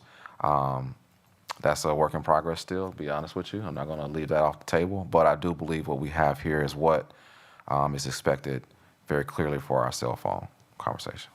So, Dr. Garrison, I spoke too soon. I do have 2 things, but they're both very brief. Ms. Dooley, I just caught an error in the policy. So on that second page, where it talks about disciplinary action in accordance with Board Policy 443-447, if approved tonight, we actually renamed it, so it's just policy 443. So if we could drop the 447, and just for our general edification, and kind of to your point, Board President Levy, the reason we changed from cell phone to mobile phone is because cell phone is a bit antiquated. It refers to voice conversations and some messaging, but mobile phone is more dynamic, and it really is more indicative of how we use our smartphones with comprehensive functionality, applications, and internet access. So that was the reason for the switch. In this part of the conversation, so this is our first reading. This will come up again, correct? But I just highlighted and wanted to pull these out because I know that these are some things that are some of the major disruptors of the learning process, and just to talk about our plan for that, because there are different boards across the country that are addressing these issues for the impacts that they're having on their learning environment. Is there a motion for the approval of H? I move item H, move approval of item H in our consent agenda with the adjustment discussed. I'll second. It's been moved by Board Member Amy Levy, seconded by Board Member Megan Miller. Is there any discussion? Hearing none, all those in favor signify by saying aye. Aye. Aye. Aye. Aye. Aye. Aye. Aye, motion passes unanimously. And then I, anti-bullying policy. You got schools with hundreds of kids in there. Sometimes you have schools with 2 kids in it. There's going to be conflict. Oftentimes in a classroom or in a school setting, that's the space for correction and corrective behaviors. But students and sometimes, like I said, 2 15-year-olds not respecting each other, how do they work those conflicts out? And oftentimes parents, as you're trying to let your kid make it, but at the same time, you get to the bottom of any disruption that they might be having or experiences that they're having with their peers. What is our anti-bullying policy? How does that kind of lay out for our parents to understand what's actually happening in their schools? I don't know why I keep looking back. I'll start again. Our goal is to make sure that every student has a safe environment. Every staff member have a safe environment. So that's the first part of the conversation. Safety and security of all of our staff and students are of the utmost importance to all school districts, and that includes the school district of Beloit. If you scroll down to page 3 of 4, Board President Levy and or other board members that may be scrolling here, you will see the response to allegations of bullying. And again, it lays out, very specifically what our goal here is to do. And it's really built around the expediency of around how we need to move forward fast when we hear these conversations. And as you can tell, once we get the information, an investigation is supposed to start pretty much immediately. That's our goal. And then, of course, through that, we are supposed to, of course, be in contact with our parents, especially if their students have been experiencing bullying or are the victim of bullying behaviors. It's also very important that we look at the disclosure piece. The policy will be distributed annually to the students enrolled in the school district, so everybody will get this understanding right away. However, it's also about reporting. I just want to put this on the table. A lot of times we get reports late. We do, okay? And so things may have been happening. We may not know it. And then, of course, something happens, and then it's brought to us like this has been happening forever, and how could you not know it, right? And that goes back to, reporting. And so we have really worked on making sure that our students feel safe to report right away. We take all these allegations very seriously. I said allegations because nothing is proven until, of course, we go through an investigation. As a district administrator, I've already instructed my building principals and or the primary investigator to move on these conversations when we have them, again, immediately, because we don't want to waste any time of behaviors continuing if that be the case. Of course, we also lay out definitions and, of course, what we also consider specific bullying situations, whether it be cyberbullying, hate acts, verbal and or physical. So I think as a school district, we went through this policy, we thumbnailed it, very closely to also align with what we believe we can, actually enforce, but it also aligns with most and other anti-bullying policies that are around. The only thing that I would add, just to highlight that this is for students and staff. It also includes school-sponsored events that may not be happening on school property, and also transportation for students. And then the thing that we've added at the end, I think is important to highlight under disclosure, is that the policy will be distributed to organizations having cooperative agreements with the district, and will be available to anyone upon request. So those who are partnering with our children are on the same page with how to identify bullying, how to assist with reporting bullying, to make sure that we're really addressing everyone's needs. Any other questions as we discussed this, board members? All right, is there a motion? Move approval of item I of the consent agenda. Is there a second? Second. Moved by board member Amy Levy, seconded by board member Tia Johnson. Is there any discussion? Hearing none, all those in favor signify by saying aye. Aye. Aye. Aye. Aye. Aye. Motion passes unanimously. We're down to future meeting dates. We did have a governance meeting scheduled for the 26th, but we are not going to hold that because we're going to have a special board meeting. Item being discussed, soil contamination and legal. The district is on spring break from March 29th to April 8th. Tentatively right now, we are still scheduled for our business operations and finance, human resources committee, and regular board meeting. But as the district is on spring break, we probably will schedule those meetings not on those dates. And our canvassing, our election is April 2nd. The canvassing election results, the Board of Canvassers, Monday, April 8th, 2024. Policy Committee meeting Wednesday, April 10th, 2024 at 5:30 PM. Is there a motion for adjournment? So moved. Second. It's been moved by Board Member Amy Levy, seconded by Board Member Megan Miller. Is there any discussion? Hearing none, all those in favor signify by saying aye. Aye. Aye. Aye. Aye, the motion passes unanimously. We are adjourned at 9:50.